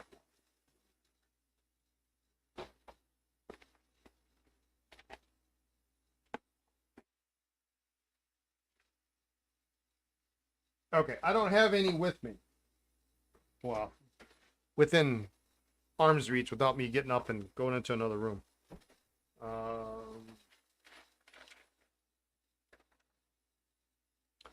So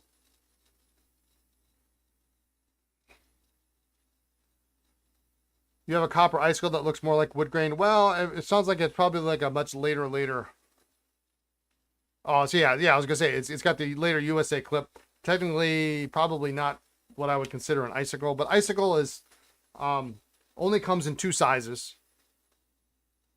It's got the short lever. Yeah, it's really late. Yeah. They're characteristic by having little black stripes on the pen. They only come in LJ size and SJ size, not in the full size. The SJ sized variants are much harder to find. And they're only found in 5 colors. Obviously, there's no such thing as a black a black icicle because it's black with black stripes. But we used to joke on FPN that there was a black icicle.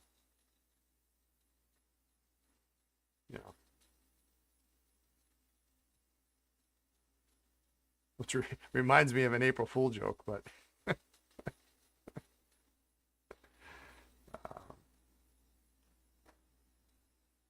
Why did they even make them? Well, so Esterbrook called them the classic. They basically, I think they just changed. They changed their. They were very late in the game. They must have changed their plastic supplier or how they made it. And they eventually got cheaper and cheaper until they were really bad.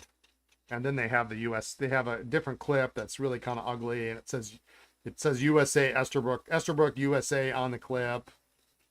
The materials it got worse and worse, and the levers got worse and worse, and just,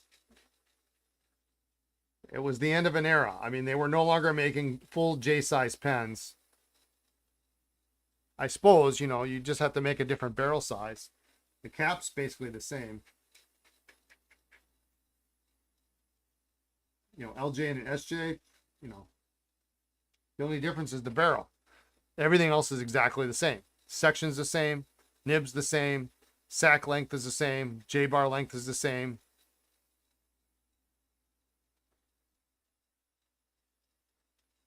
You know, but a true icicle looks basically like, you know, your standard LJ or standard LJ or SJ.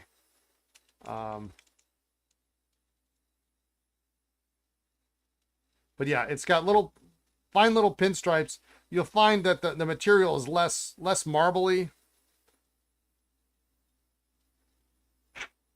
But you know, your blue and your gray are very distinctive. Green, and green's the best color in the series.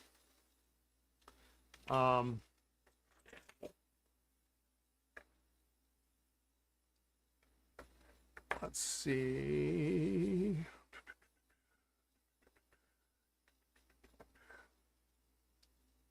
I don't know which browser I'm in here.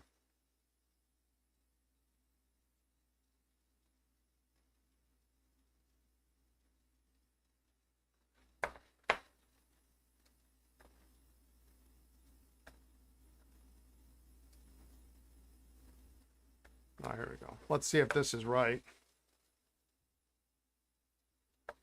Your knowledge of vintage pens is very limited, so you're lost right now. Here we go. So this is on my Esterbrook site, esterbrook.net. There's your full run. Will they look like Pelican? No, not at all. This is these five in the middle: the gray, the blue, the red, the copper, and sometimes the red and the copper are very hard to distinct. Like copper's really hard to find. You'll find it, you think you find it, but it's actually red. And then the green is just a different color altogether. It's let's see if I can blow this up.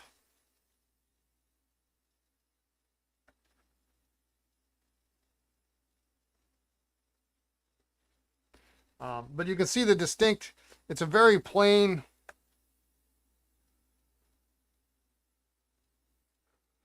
the colors are, except for green, the colors are actually pretty comparable, and the gray's a little bit lighter too, but pretty comparable to what else was going on during the time. I mean, you know, copper is roughly this similar color.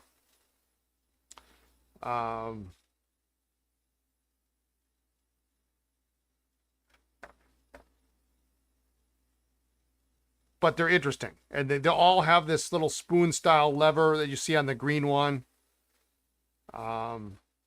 These were also made in Mexico, so you'll find them with HO and Mexico imprints. Made in Canada too, if memory serves. That's prototype, that doesn't count. Let's see, let's look at the later stuff. Do I have any later stuff? Pastels.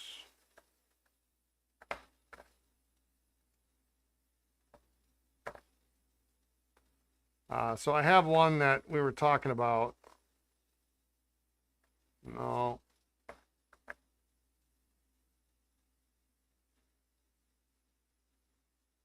I guess I don't have. Odd, I don't have pictures of the other ones. But yeah, that's what an icicle is. I mean, you'll know you have one when you have it, especially if you've got green.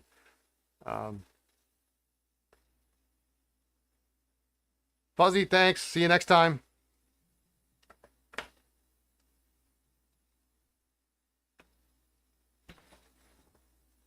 You're lost.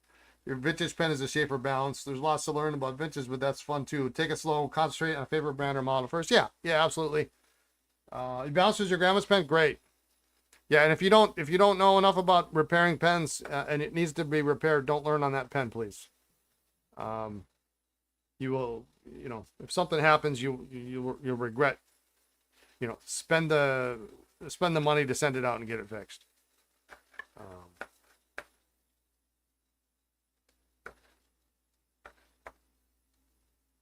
you know,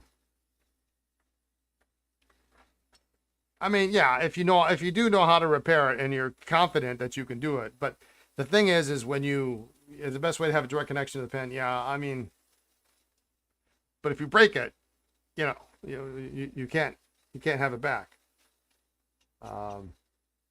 Then you've got to replace something that was grandma's.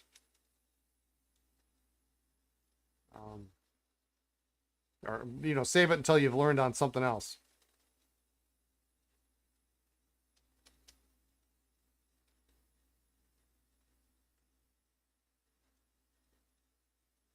When you got it apart, you found the sack was still good. You figure she had it worked on. Oh, okay. So you did take it apart. All right. Just be careful. I mean, people crack things, and then you just, when I first started repairing pens, what would happen is if something happened, like I cracked something, I could no longer look at the pen the same way. I mean, every time I pick it up, it'd be like, oh, yeah, this is the dual fold where I cracked the cap. Every time I picked it up, that's what I thought. I had to sell it because it was just, didn't matter how good the nib was or wasn't. I just, every time I saw it, all I thought about was how I screwed it up.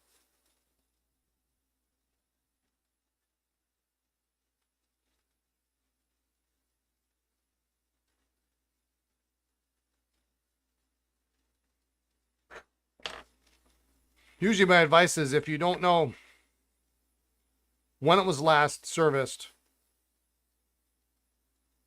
who serviced it, and the qualifications of said servicer.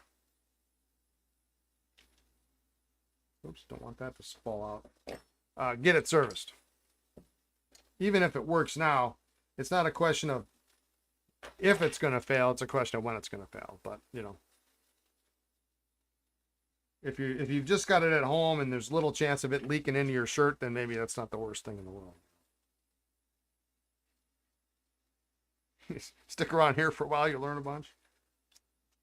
I don't know what you learn. Tomfoolery, that's what you learn.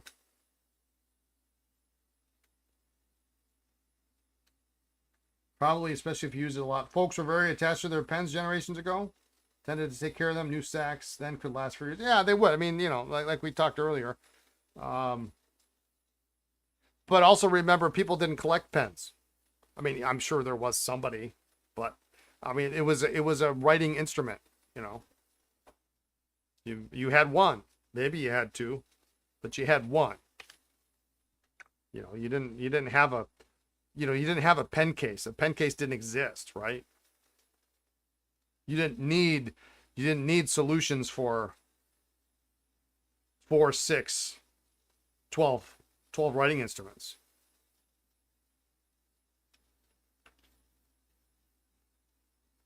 You had shirt pockets and purses.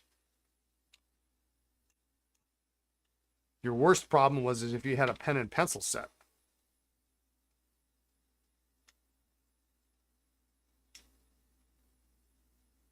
Yeah, so this is that J-bar yesterday that I said was probably going to give us problems. Jiggery pokery, yeah. That's what you learn around here. Little jiggery pokery. Oh, you did get an extra sack? So you have it if needed? Okay.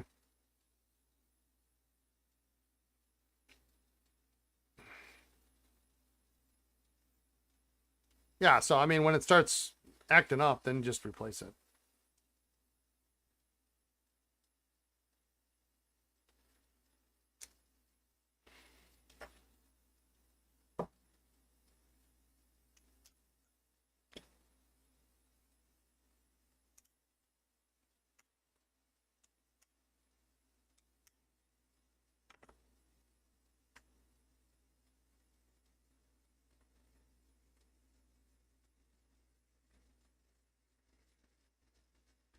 Your great-grandfather had 2 pen and pencil sets, and they're sitting right here in front of me. Wow.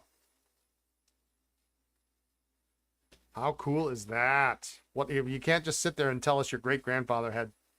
They're tiny. Okay. What are they, like Peter Pans or something? Little ring tops, colorful plastics, probably. Maybe even hand painted. They have little flowers on the caps. I know I'm asking a lot of questions. Vintage pens are small by modern comparison.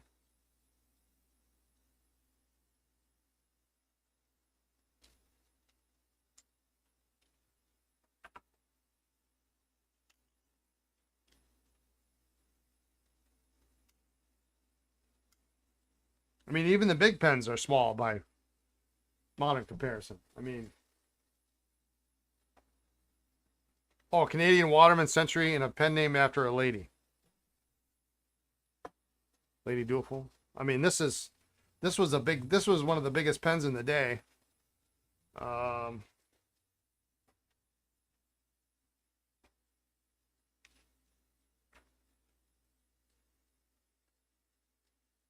That's a Dialogue CC. Oops. Wrong way. I mean, almost as girthy. Oh, and a Waterman. The Waterman's nice. Wish you could find out more of the pen's history, but you can't now. Yeah.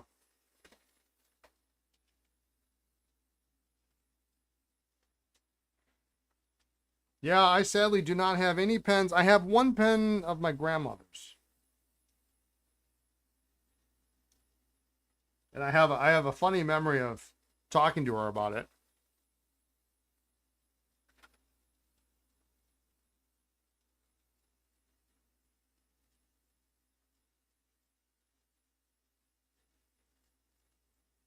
My mother found a pen at the house. My parents essentially bought my grandparents' house. And then my grandparents moved into town.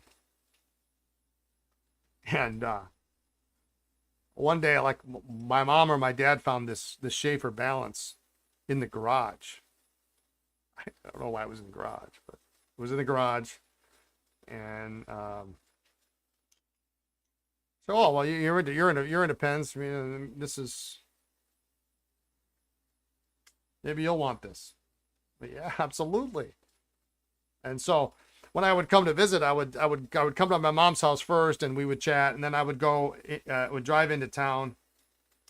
My mom lived in the country, and I would go into town, visit my grandparents for like an hour, hour and a half, whatever. Oh, Lady Patricia, nice. And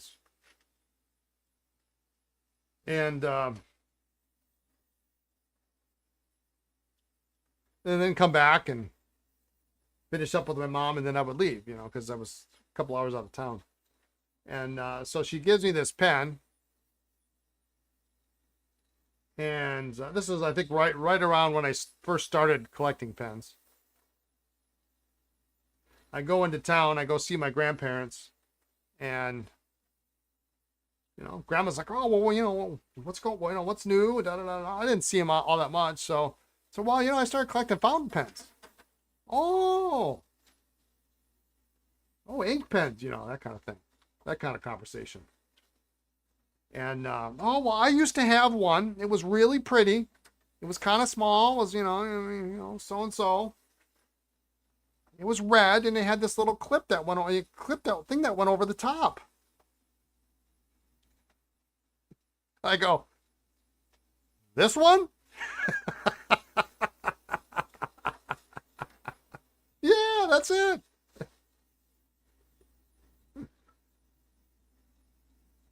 All right. Grab his pen. Whereas then Grandpa's got to say, well, I used to have one. It had a pencil on the other side. So we had a combo. Grandpa had a combo. Never found it. Didn't find a single pen in the house after they passed.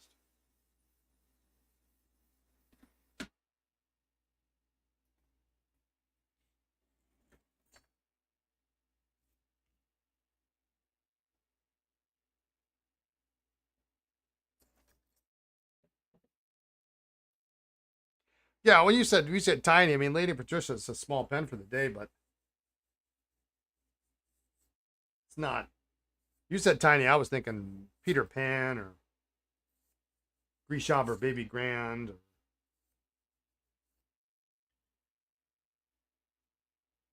any of those other very, very small pens. Aiken Lambert Pet was another one of them. Trying to think, what are the other big ones? The other big names for the little pens then.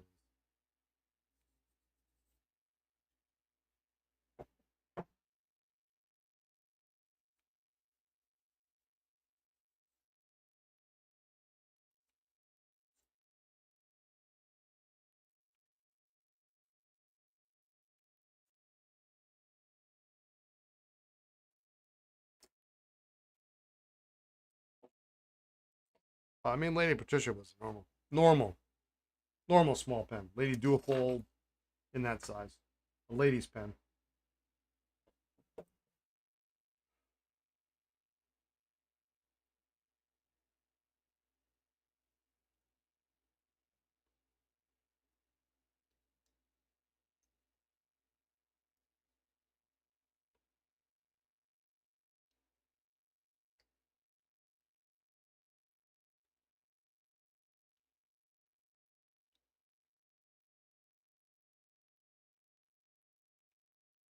I sadly did not get enough. I didn't get a chance or an opportunity to really scour my grandparents' house after they passed, so I didn't really get a chance to look. This nib needs to be reset for sure.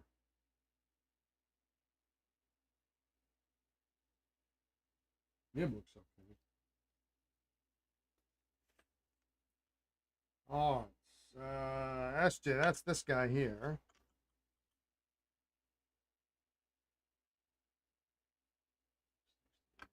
Ooh.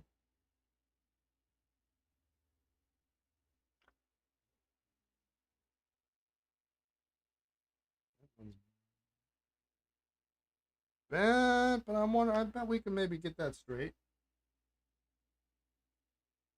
That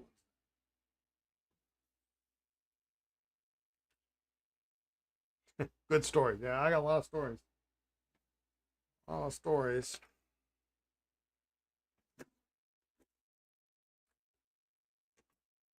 So yeah, so here is what I use this part here, and I just flip that in, and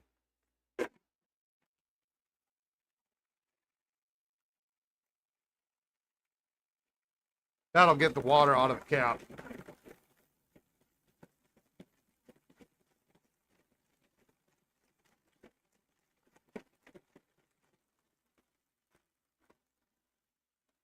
You'd love to get them in the pencils restored. They're in rough shape.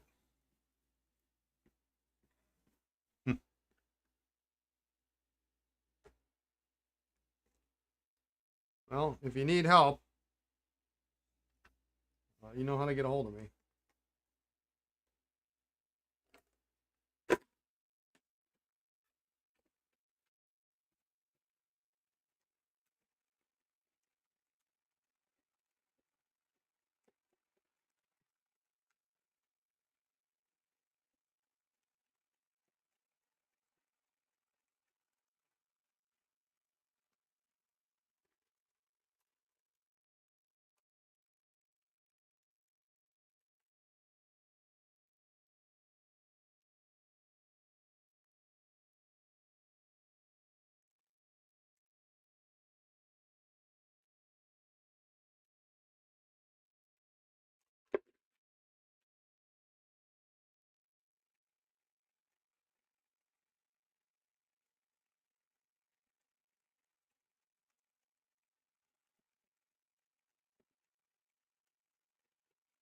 This is really great for inner caps,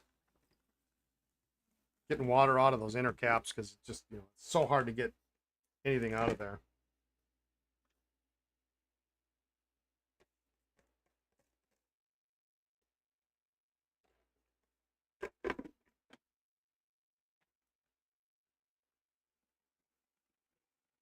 When you resack an older pen for the first time, do you always replace the J-bar too? No.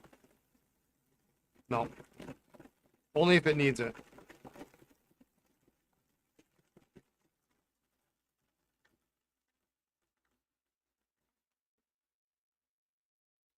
Because you have certain situations where, like, especially with Esterbrook's, they don't real. There's no real modern replacement that fits exactly the same. I mean, I obviously I sell J bars that will fit, but the originals had a little notch in it to cause the lever to stop perpendicular. Yeah, yeah, right. The notch in the J bar. Um, and I want to retain that if I can. So what I usually do is um,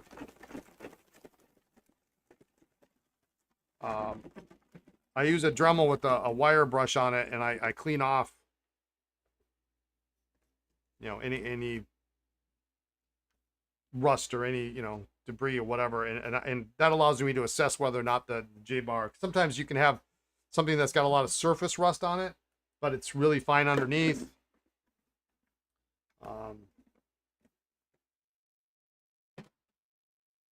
Sometimes you take the surface rust off, and the rust is what's holding it all together. So, then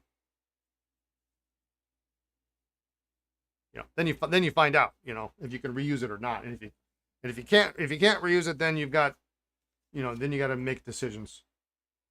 Yeah, and for the folks in Twitch, if you haven't, if you didn't see me at the beginning, we're multi-streaming here on YouTube. So I've got chat for YouTube on the right, and I've got chat for Twitch on the left, which is also on the screen. So if you're wondering where some of those questions are coming from or comments are coming from, it's coming from YouTube and vice versa.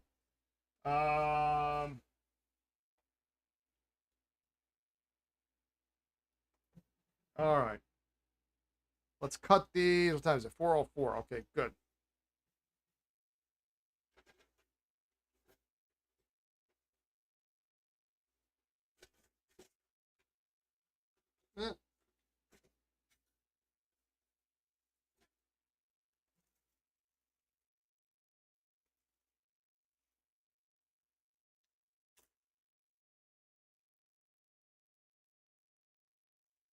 Yeah, the little notch on the G bar is really a nice feature.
Way to use those makeup containers. Yeah, yeah. Lisa um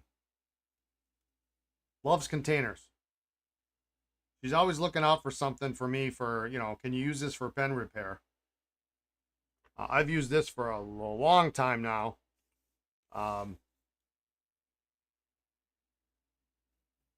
Because I use so much talc that the you know, the ones that I sell are small, and generally speaking, most people, that's good enough for them for an extended period of time. But I need more than that because I go through a lot. So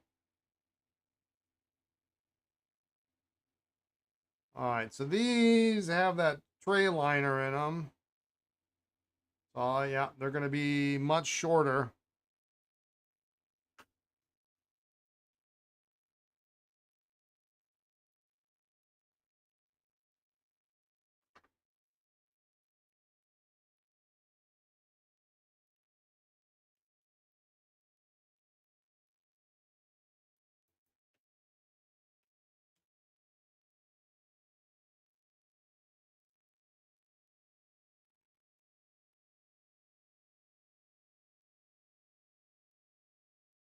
And this one's got, better double check. It'll have a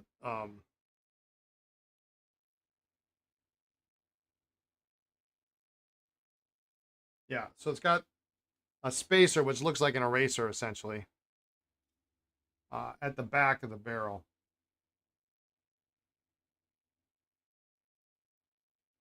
So it's shorter than you expect it to be, but that keeps the sacks and the J bars that Esterbrook cuts all the same size.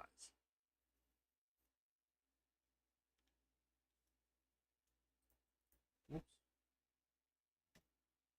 Dropped it on the floor. I better pick that up or the cats will have a field day.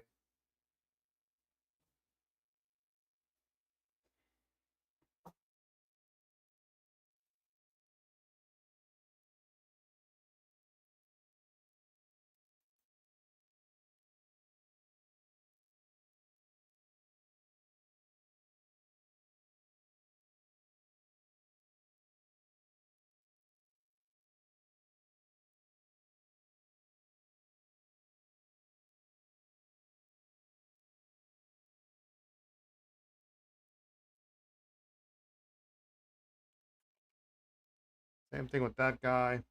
Tray liner. Which is really a crying shame because look how much sack you lose.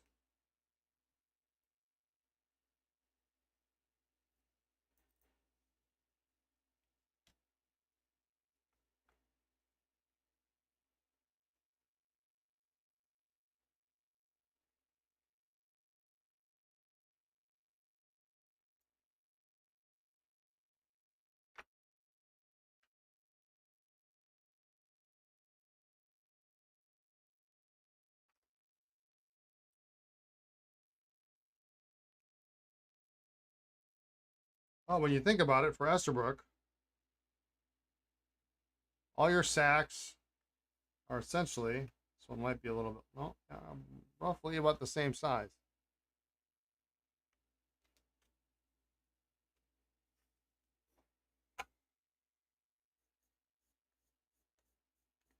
But Esterbrook didn't, how do you put the sack on? Tweezers and special tool? Yeah, it's very special tool. It's unique to everybody. Fingers. Uh, you know, don't get caught up on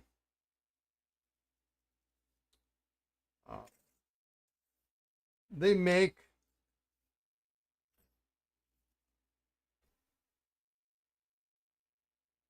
um,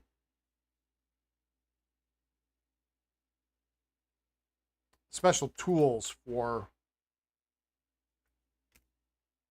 sack spread called sack spreaders. But they're I have one around here somewhere. I can count on one hand with many fingers left how many times I've ever used it in my life.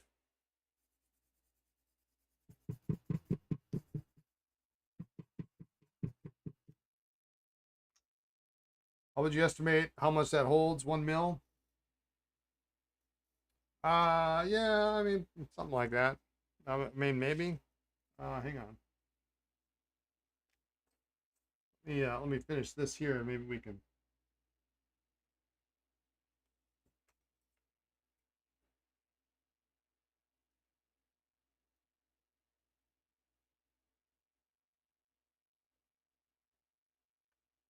You can test it with a syringe here.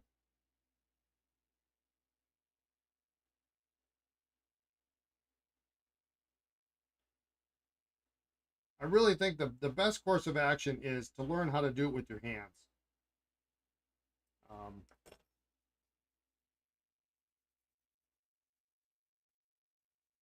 This is one of those operations where it's just better.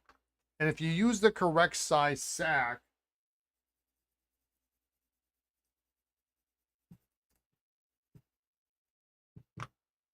you know, it should be reasonably straightforward.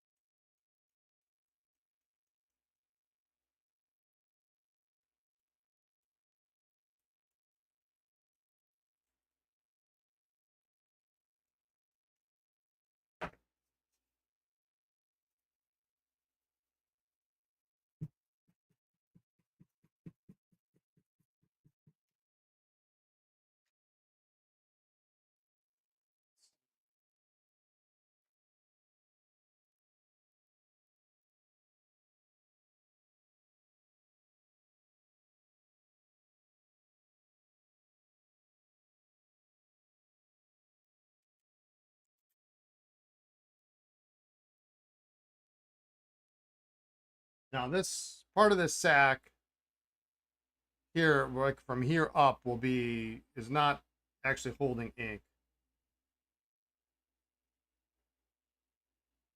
because it'll be attached to the section nipples. So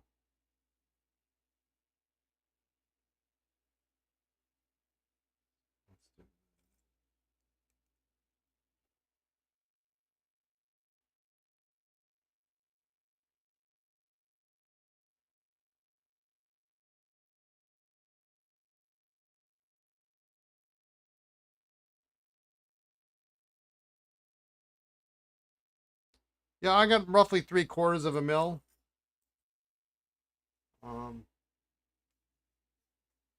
On that, and that's pretty short, you know. So sack spreader helps out once in a while, maybe 1 out of 20 pence. The only time it helps is if you're like dealing with a size 10. You know, like a 10 or 12. That's what I found it to be.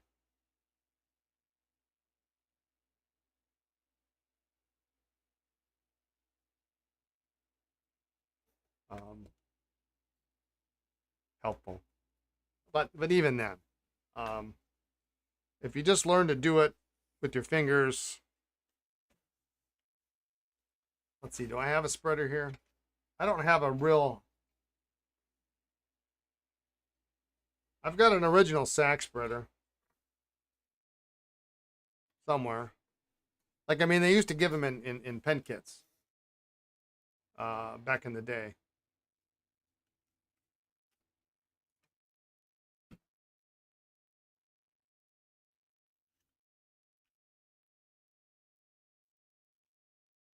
I tried to make one once. That was hilarious.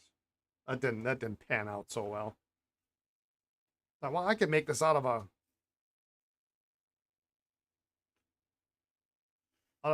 clothes hanger.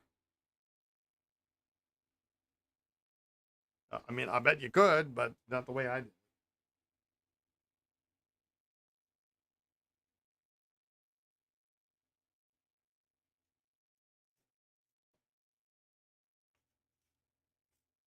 So my technique is I go at it like at an angle. So I'm almost at a 90-degree angle here. Paper, it's a little bit easier to see. And I start from the bottom and then I kind of squeeze and work my way up and around.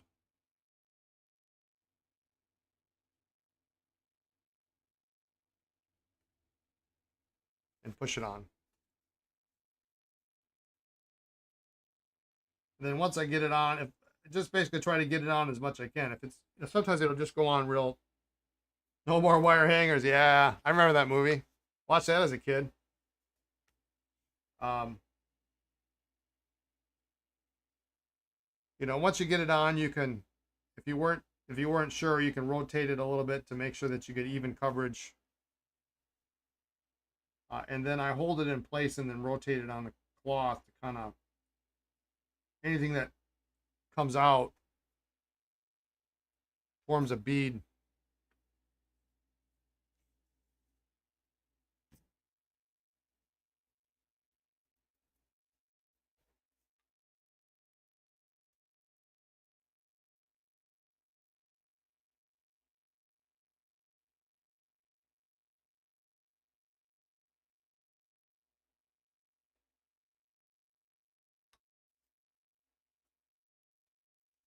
And if you've got a pen that has the feed, I got to deal with that nib, don't I?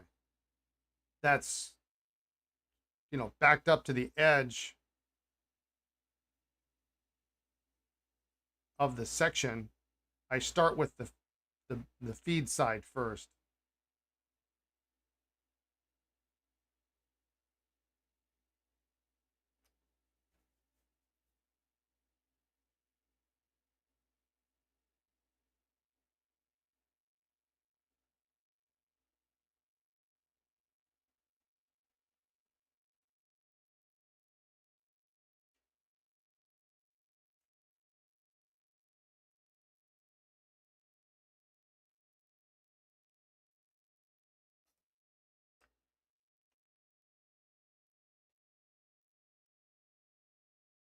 That's when you like the sack spreader for the long feed tails on so many Schaefers. Yeah, or you know, or the feed sticks out the back. I mean, you know, usually sometimes they're flush.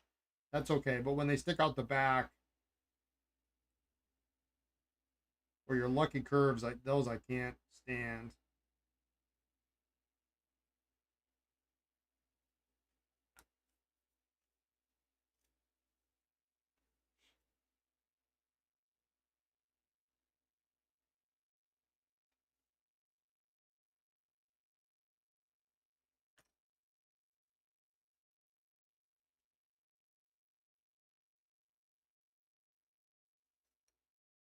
And if you do it right, you won't get much. You'll get a little bit of shellac on your thumb and your forefinger, but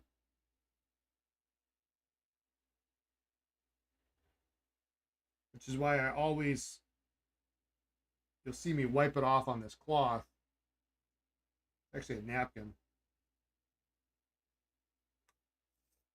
before I, you know, once I get the sack at least partly on,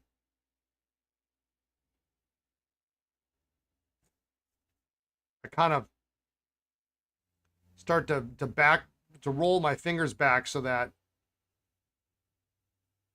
further back in my finger is applying the pressure, so I don't keep getting my finger into the shellac.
Right.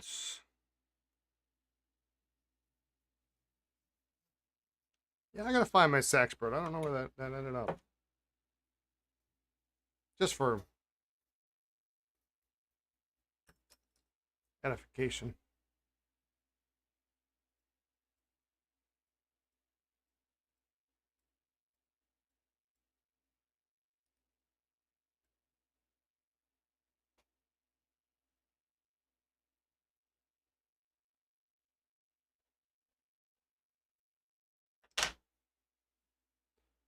This needs to come apart though.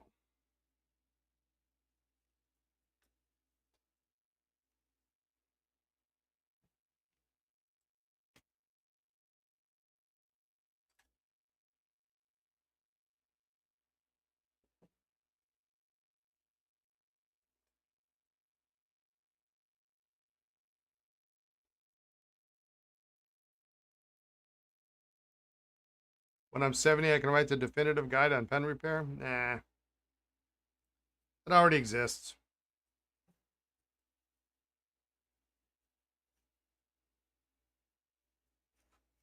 Nobody wants to hear me blather on. So this is... an Esterbrook nib should never look like this. Esterbrook nibs, the feed always should be flush with the edge of the collar. So this was... Some of us do, yeah. Yeah, we already have Frank's book. You know, the new book that's out is pretty good. You'd buy Brian's book, well, you know.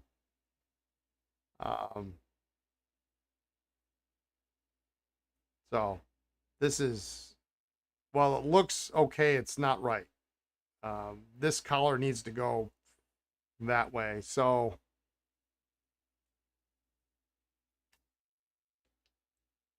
the book I plan to write is not going to be about repair.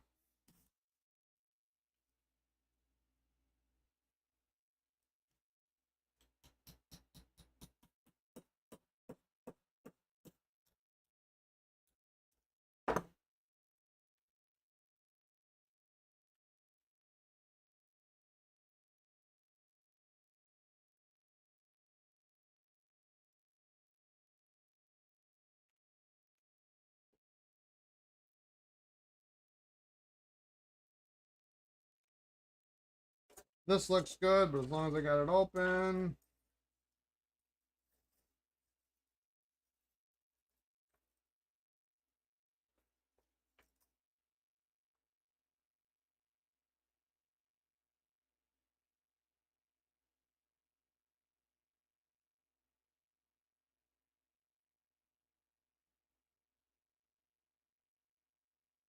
And this is something you should do only if it's absolutely necessary. Am I a writer? No, not really. Not really.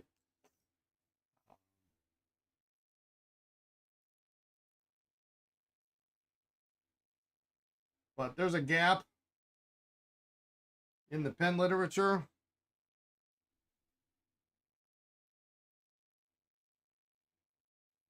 And I need to fill that gap.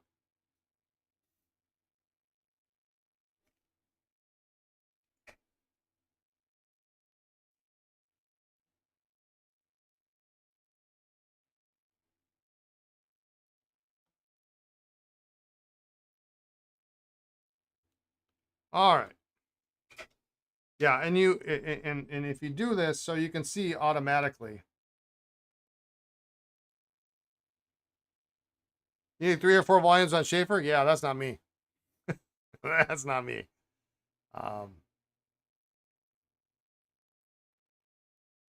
Yeah, we'll see.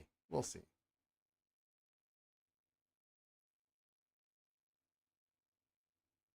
You're better qualified to do it than I am, Hans. So now we can see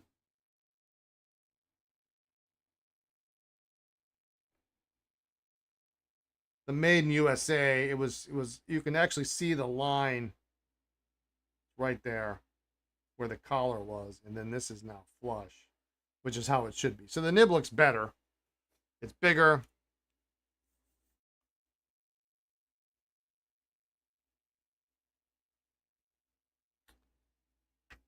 Yeah, I mean, yeah, there's that too, right? There's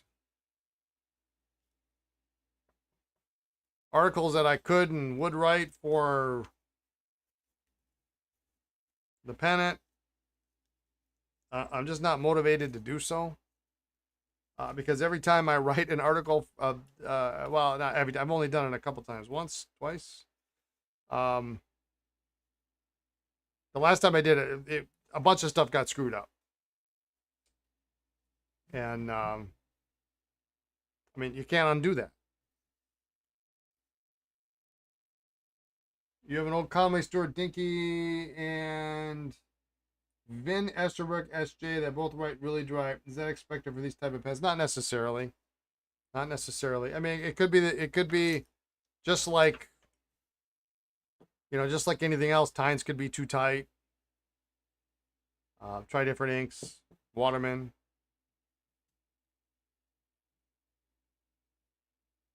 The Esterbrook writes dryly even with a new nib. Well, then what I would make sure it's actually filling properly. Because if it doesn't fill completely full, then you know, sometimes if you're only getting ink in the feed, it'll be wet at first and then it will dry out because there's nothing priming. Or also, I mean, if it's a new nib, then it shouldn't be a problem. But if it's an old nib, you don't know what's. I mean, even putting a nib in the ultrasonic, if it's got India ink in it, is not going to clean it out. You know. You know the feeling, Hans. Yeah, yeah. I mean,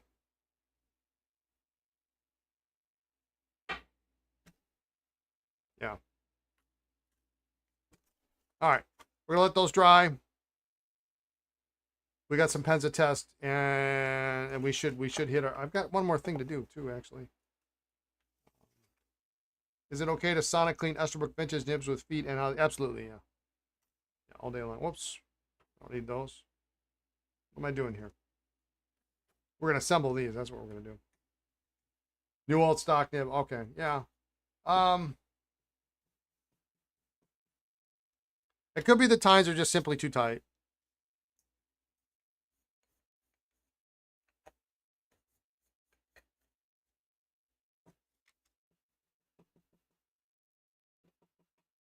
You know, some of the ideas for articles I've had other people have done similar articles, and you know, and tried to touch on what I wanted to talk about, and really sadly not done a really great job, and I just don't want to be.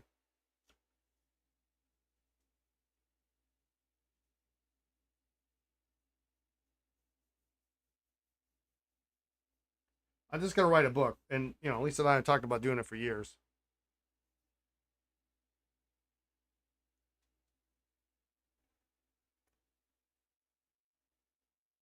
Don't tell us the articles keep that. Yeah. Okay. A lot of these are going to require heat, so I'm just going to get them ready. My room is quite comfortable right now.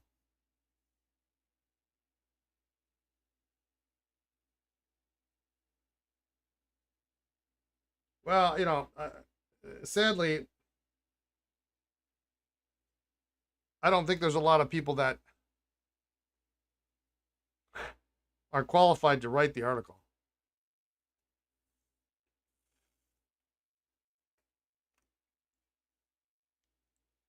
Not to be egotistical or.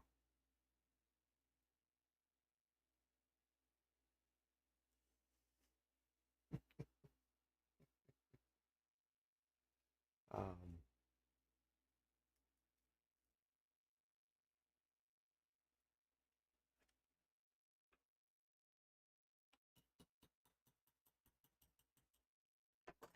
this one just doesn't seem right.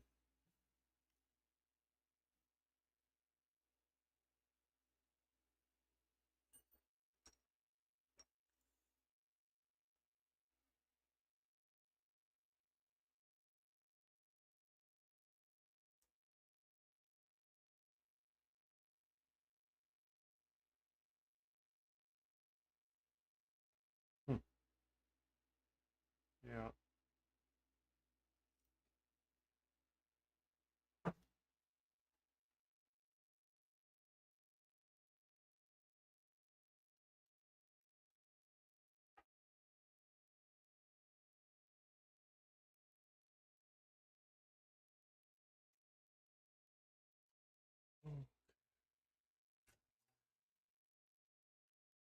That's got some.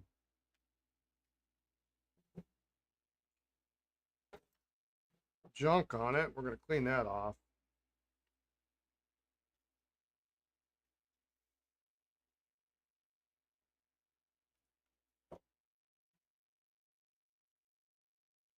Your office is warm since you had to keep the outside door open while using acetone. Not all the snorkels are clean and the sacks are cemented. Yeah.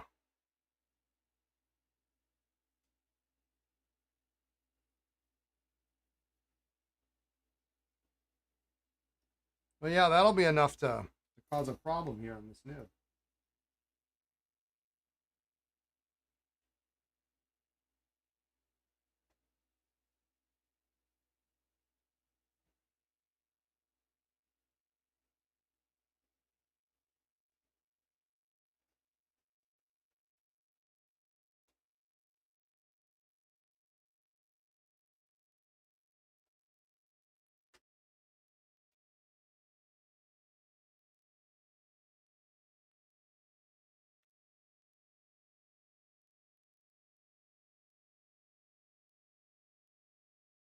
Yeah, I try to keep my doors open until noon, and then at noon I shut um the westerly door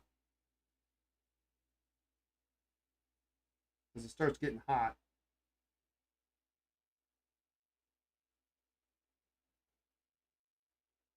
But I haven't had to have an air conditioner down in the kitchen or downstairs at all this year.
It's pretty crusty ink.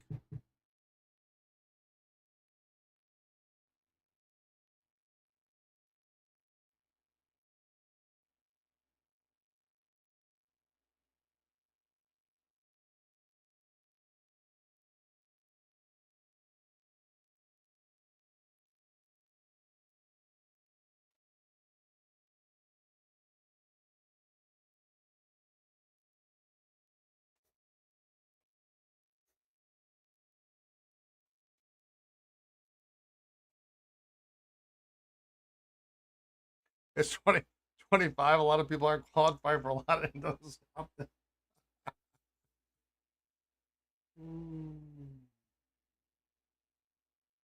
Well, yes.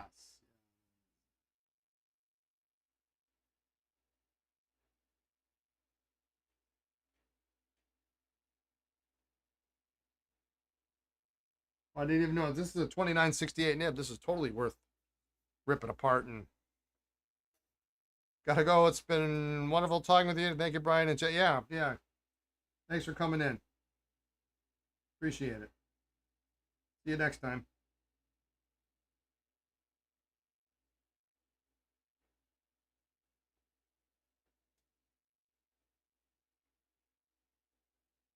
What if this was in India or something?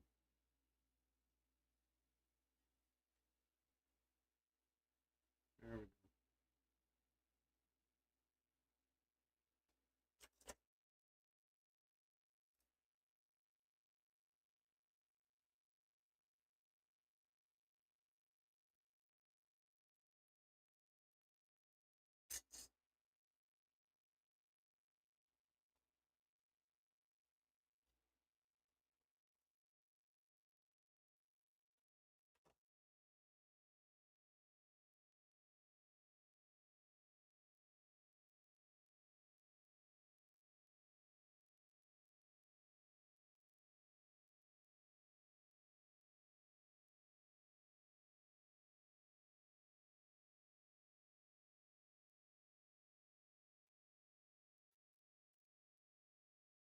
Okay.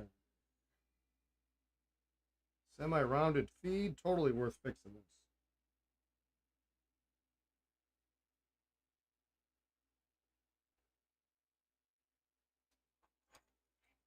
Although it looks like it's going to have to be a...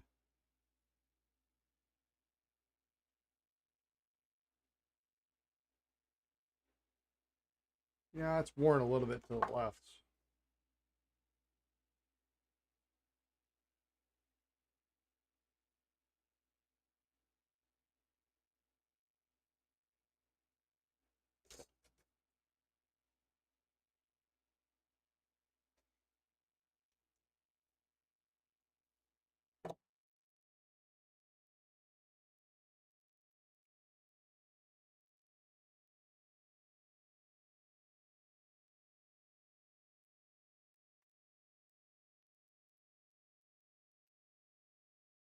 These all are difficult to get together.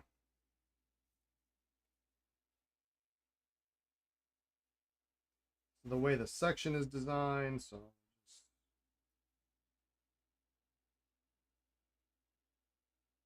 well, that's a good batch of nibs here.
These can be tough to get back on if this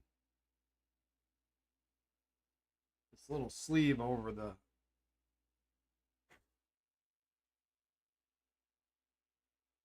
top doesn't have a visible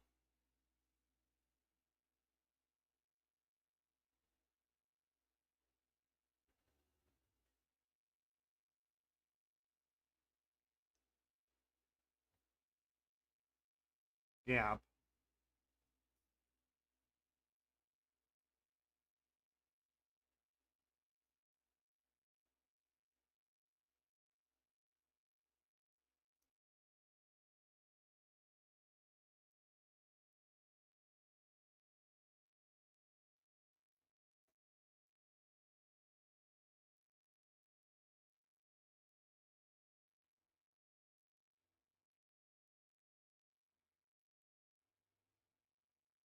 It's pretty tight.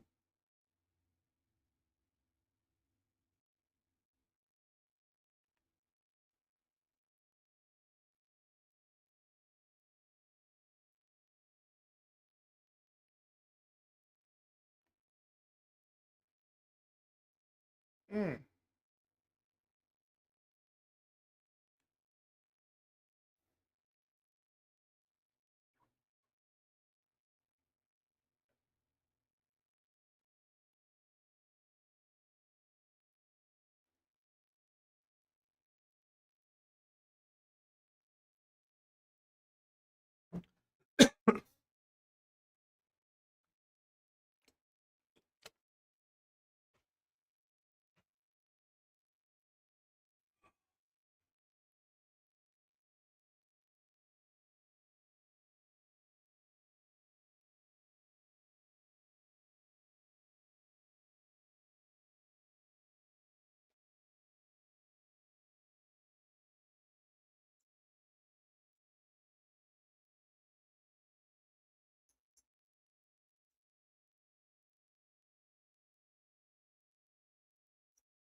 Take the nib out so I don't jam that in my hand. That would stink.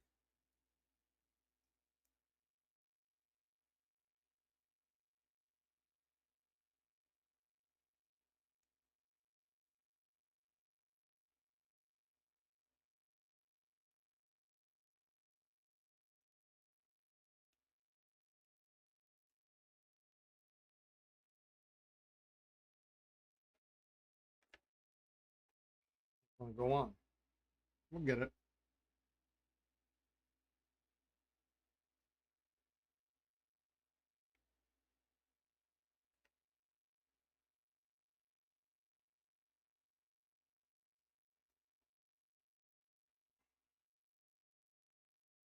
Yeah, sometimes they just slide on like that.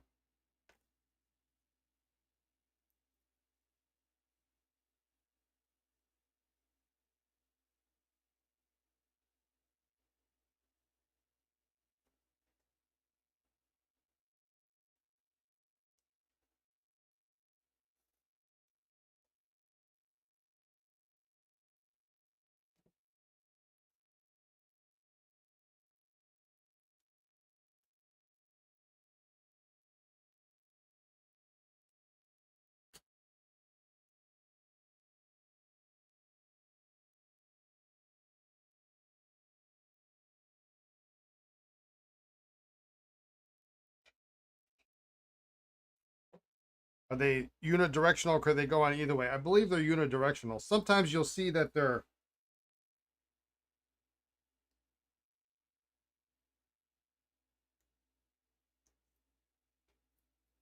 slightly open on one end, and then that's the end that I put on there.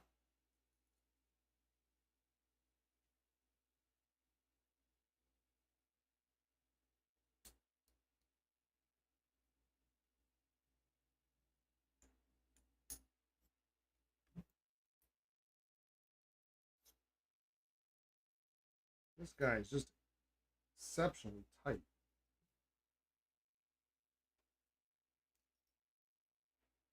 Spicy, how you doing?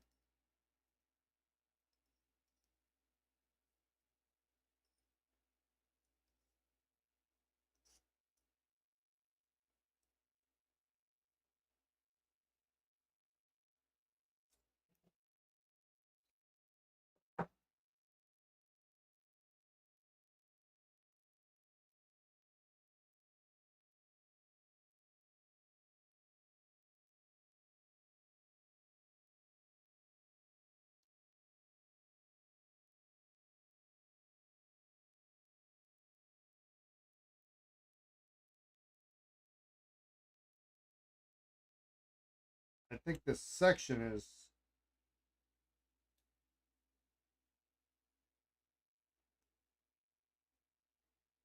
there we go.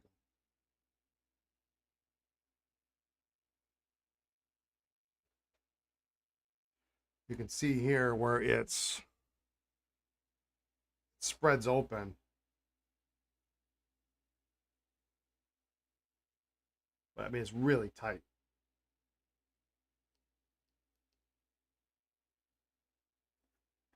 Whereas on this one, this section nipple was much easier to go on, and you can see how tight it is.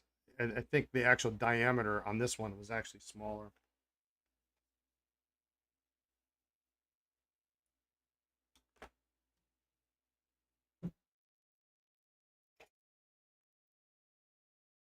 All right. Nonsense is over, huh? All right, let's heat these three up.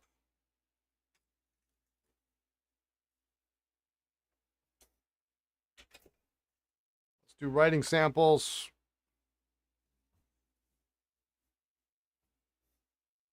I think we're going to call it a day. I had this that I wanted to work on, but I don't think I have time for that today.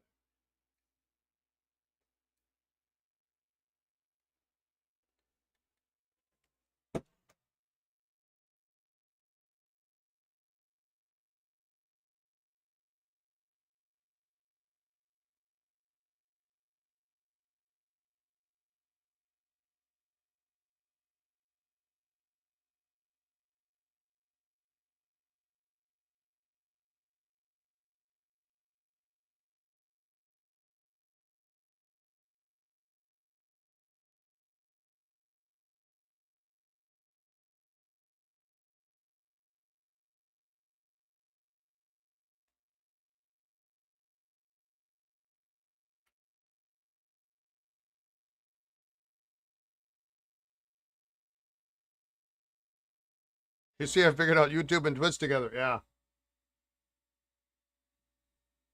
Yeah, moving into the 21st century.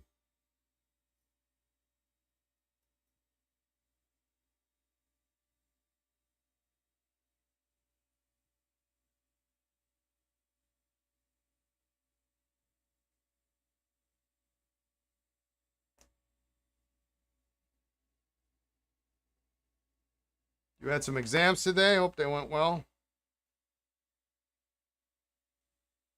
I thought your train got canceled. Well, that sucks.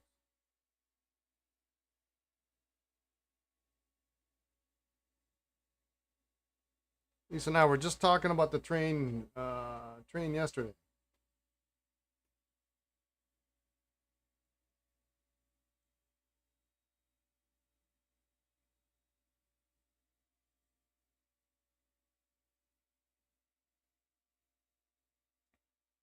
If you have to use heat to put an Esterbrook section back together, if it's too tight or it's one of these earlier dollar pen sections, I strongly urge you make sure that the nib unit is tight in the section so that when you line it up with the lever, you don't accidentally discover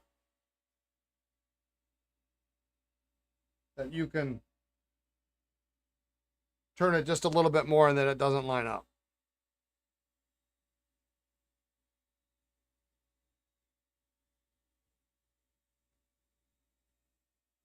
Because then sometimes you just gotta pull the whole thing apart.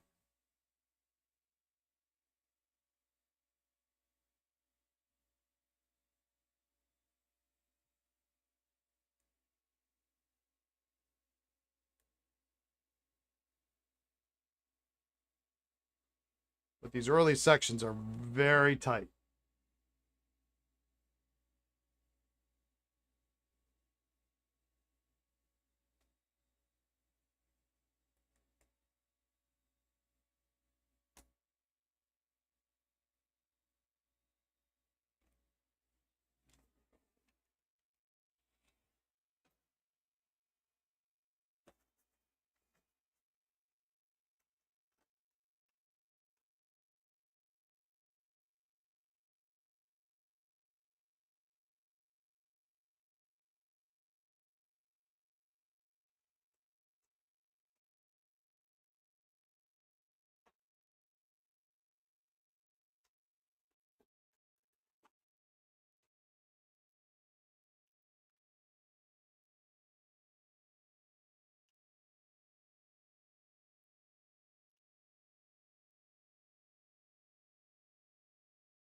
You're glad I'm not one of those monsters who don't care about things lining up. Oh yeah, yeah. You know, the problem comes when you want to go and you want to swap the nib out with something else. Then, you know, I guess at that point it's if it's not in my possession, it's no longer my problem. But yeah, no, it's got to line up. There's nothing worse than, you know, especially when the lever's like maybe 90 degrees off and the lever's hitting you in the hand. Yeah, it is good from a practical standpoint.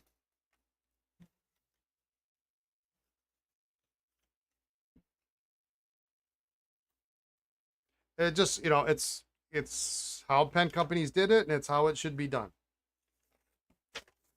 You know, every ad always showed you a lever filler with the lever in it. Although Esterbrook actually at one point showed in their instruction sheet in with their pens the imprint in line with the nib. If you're lucky enough to find that particular instruction sheet, it is a World War II era instruction sheet because that pen technically is a twist filler that didn't have a lever, and so you can't tell it's a twist filler because the cap is posted.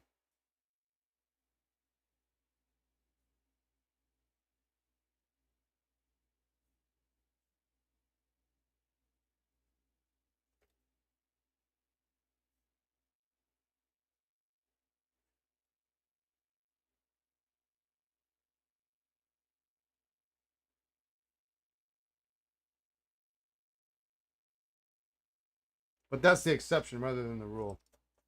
Every other Esterbrook construction sheet is going to show you a lever. And it's going to be lined up perfectly with the slit of the nib.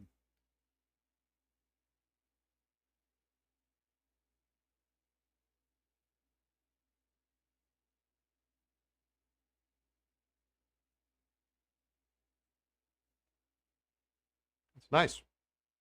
Early flat feed. It's had the wrong cutouts probably. No, it's got later cutouts.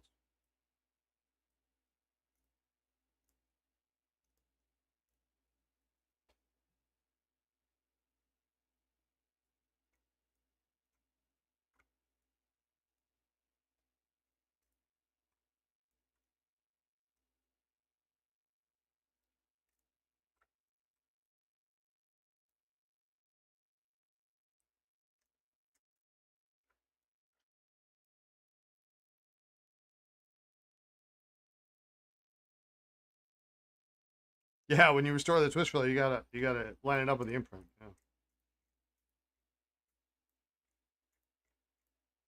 Yeah. Instruction sheets, you'll see them. They're in boxes. They come with the box. They're folded up. You know.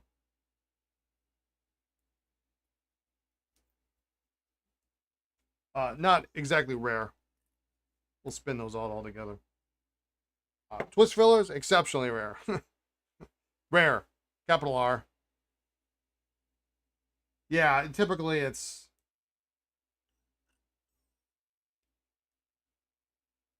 only a handful of particular instruction sheets or whatnot that are considered rare.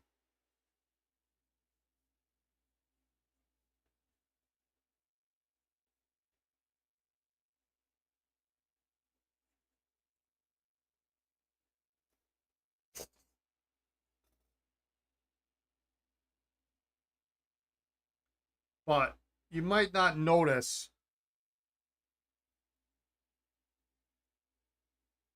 You might not notice that little detail, and most people wouldn't notice that little detail on that instruction sheet.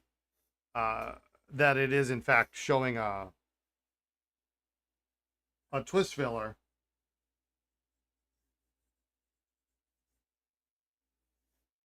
Yeah, because once they had them printed, they had them printed, right? You know, you have some sheets that you would sell me for hundreds of dollars. Most are worth $5 or $10 if you can find someone who needs them.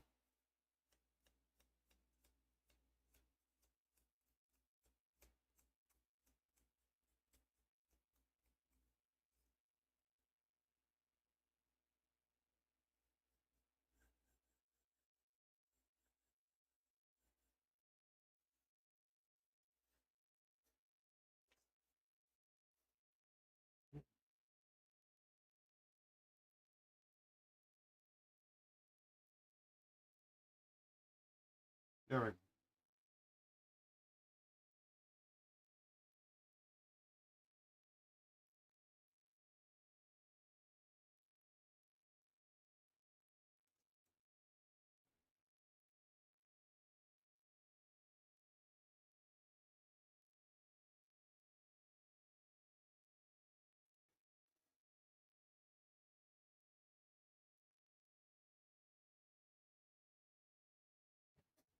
Yeah, there's like a handful of Esterbrook boxes that are worth some money.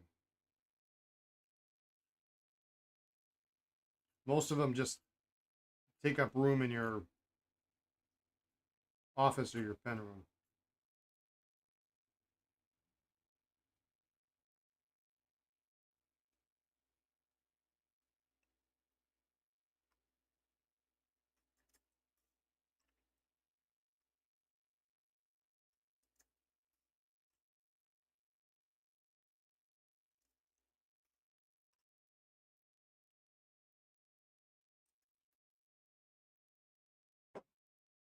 I accidentally sullied up one of my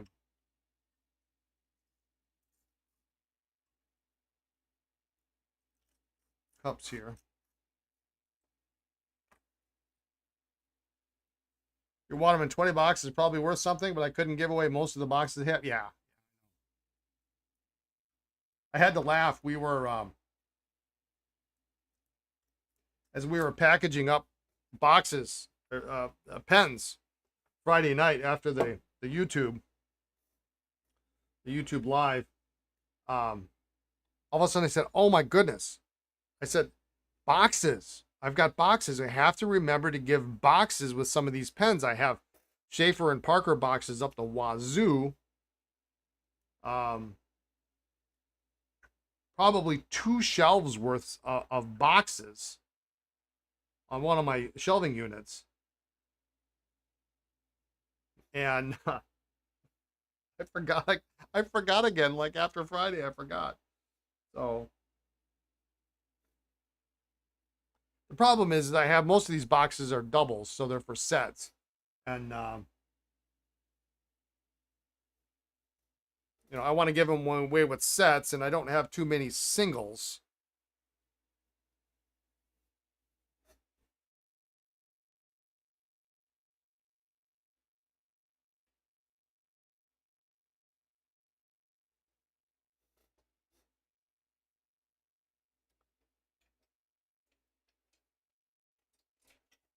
But I did manage to remember a couple. Like somebody bought, one of my good customers bought 2 Parker 51s. So I gave him a Parker 51 box because it had 2 slots in.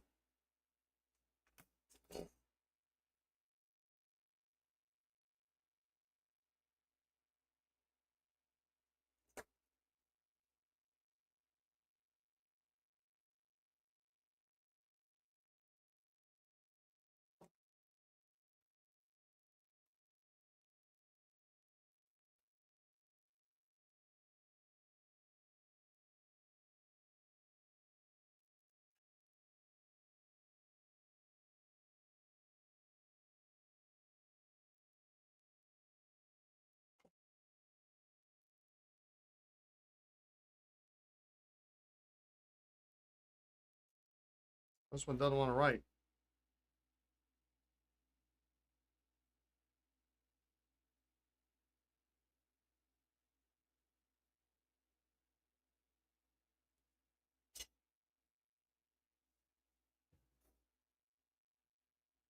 There we go.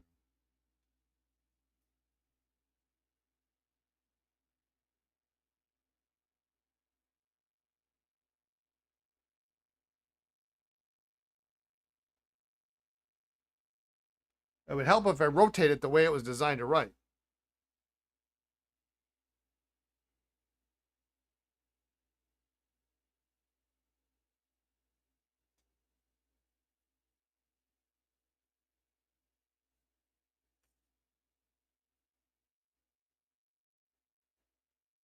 If I rotate it because it's oblique,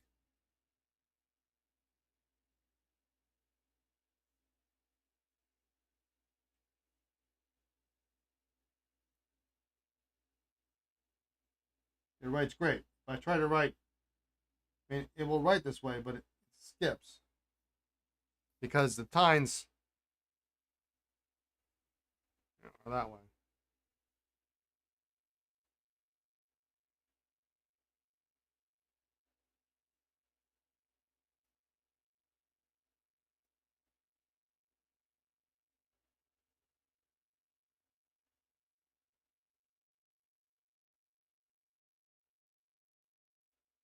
So really, definitely, really for someone who rotates.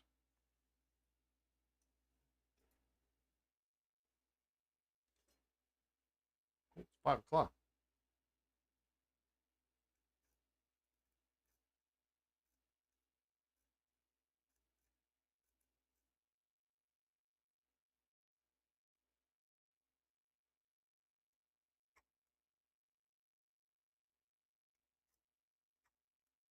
Now we're almost done.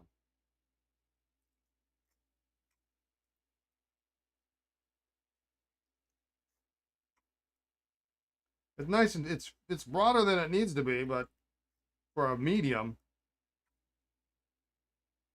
but it's nice and smooth. It's got a big, this is one of those cases where it's sometimes the 2000 series is a better bet than the 9000 because the way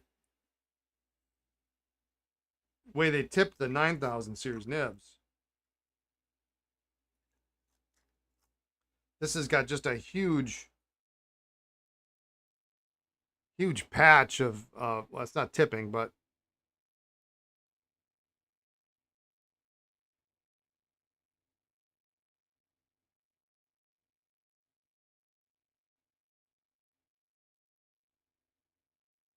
and it's big.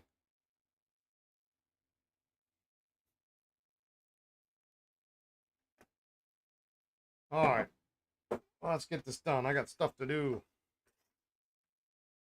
One.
A little bit of feedback.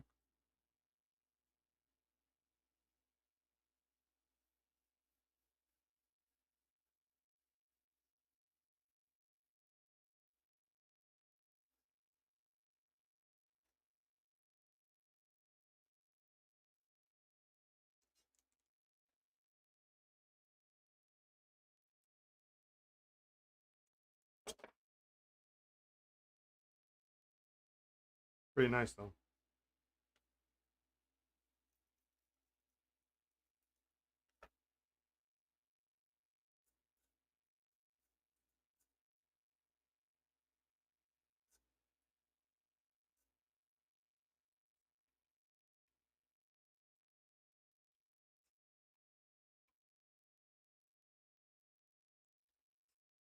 These sure hold a ton of ink.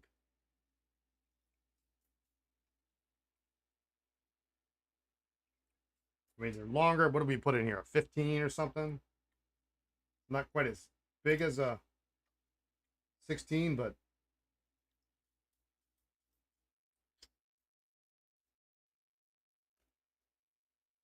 it sure does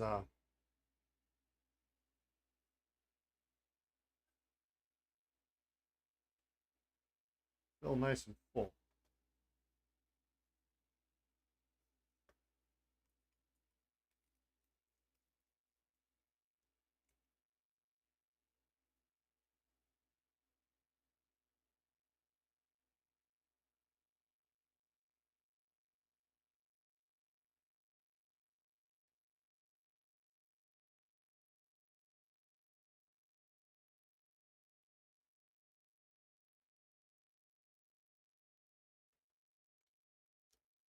Dual stock nib is not much to talk about. They're not always perfect.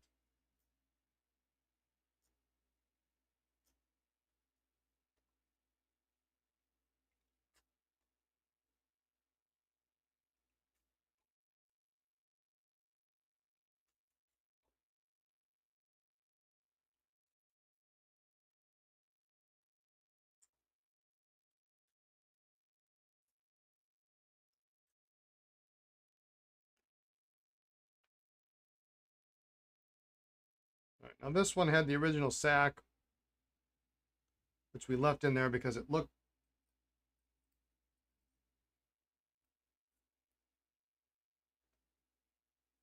basically unused.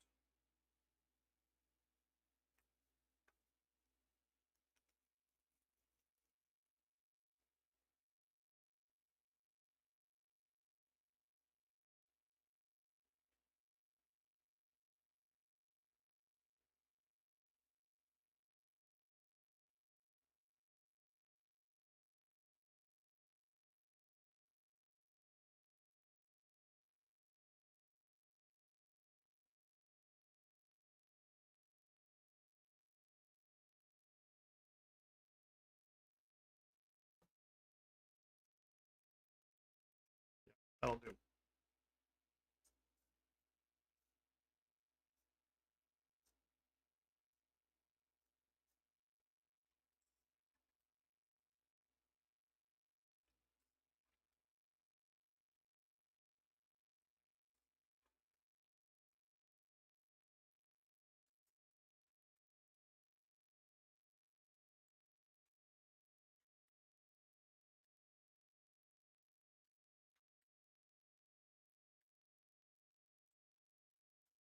Basically, one press and you hold it. It fills.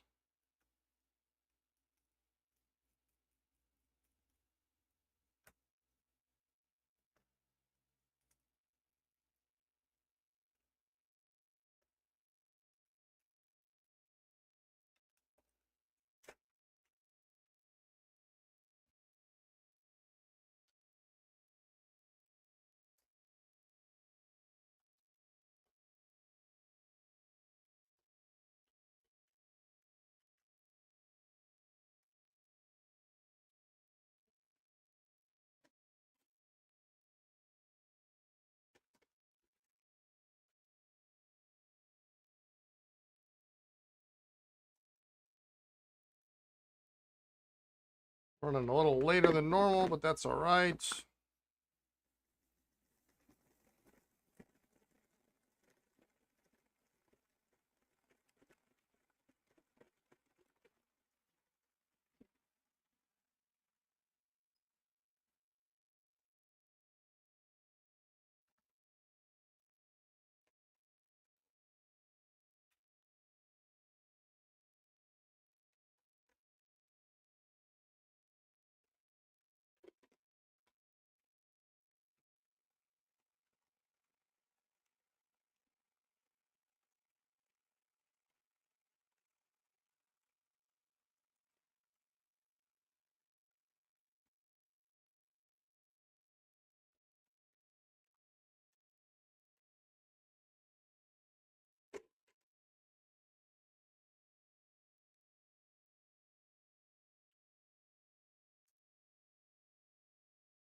It's fun to watch the ink spit out on the side.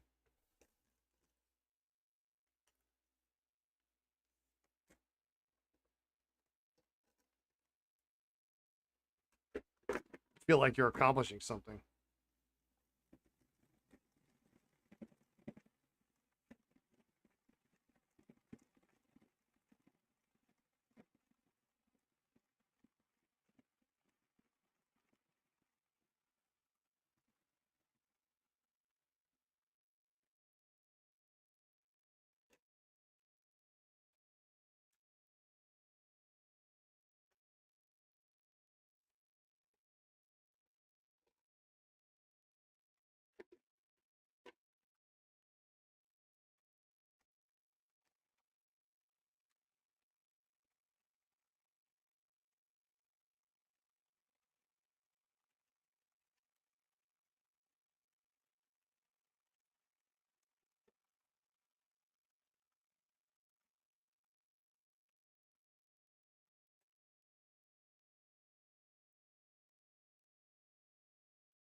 All right.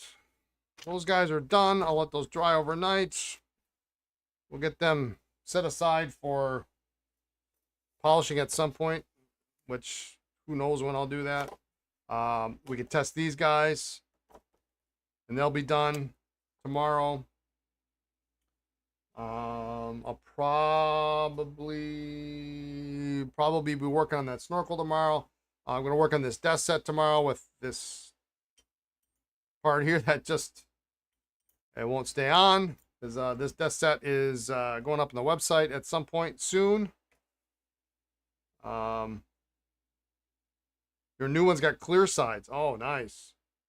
Yeah, I'm like starting to think I need a new one, but I don't need a new one. I don't need a new one.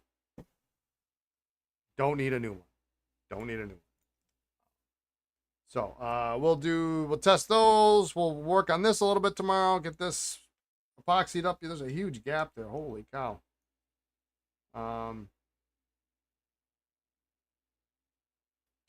We'll probably be working on that snorkel, maybe some Esterbrook's. We'll see if we can get the Schaefer that's been soaking forever. Maybe we can get that open tomorrow or get some movement on it. Have a great night, Hans. Yep. And we'll go from there. Thanks everyone who tuned in. And interesting banter in chat. Gosh, tomorrow's Wednesday already. Holy cow. But have a great evening wherever you are. And great morning, great afternoon. Be kind, be well, and we'll catch you all tomorrow. All right. Take care, everyone.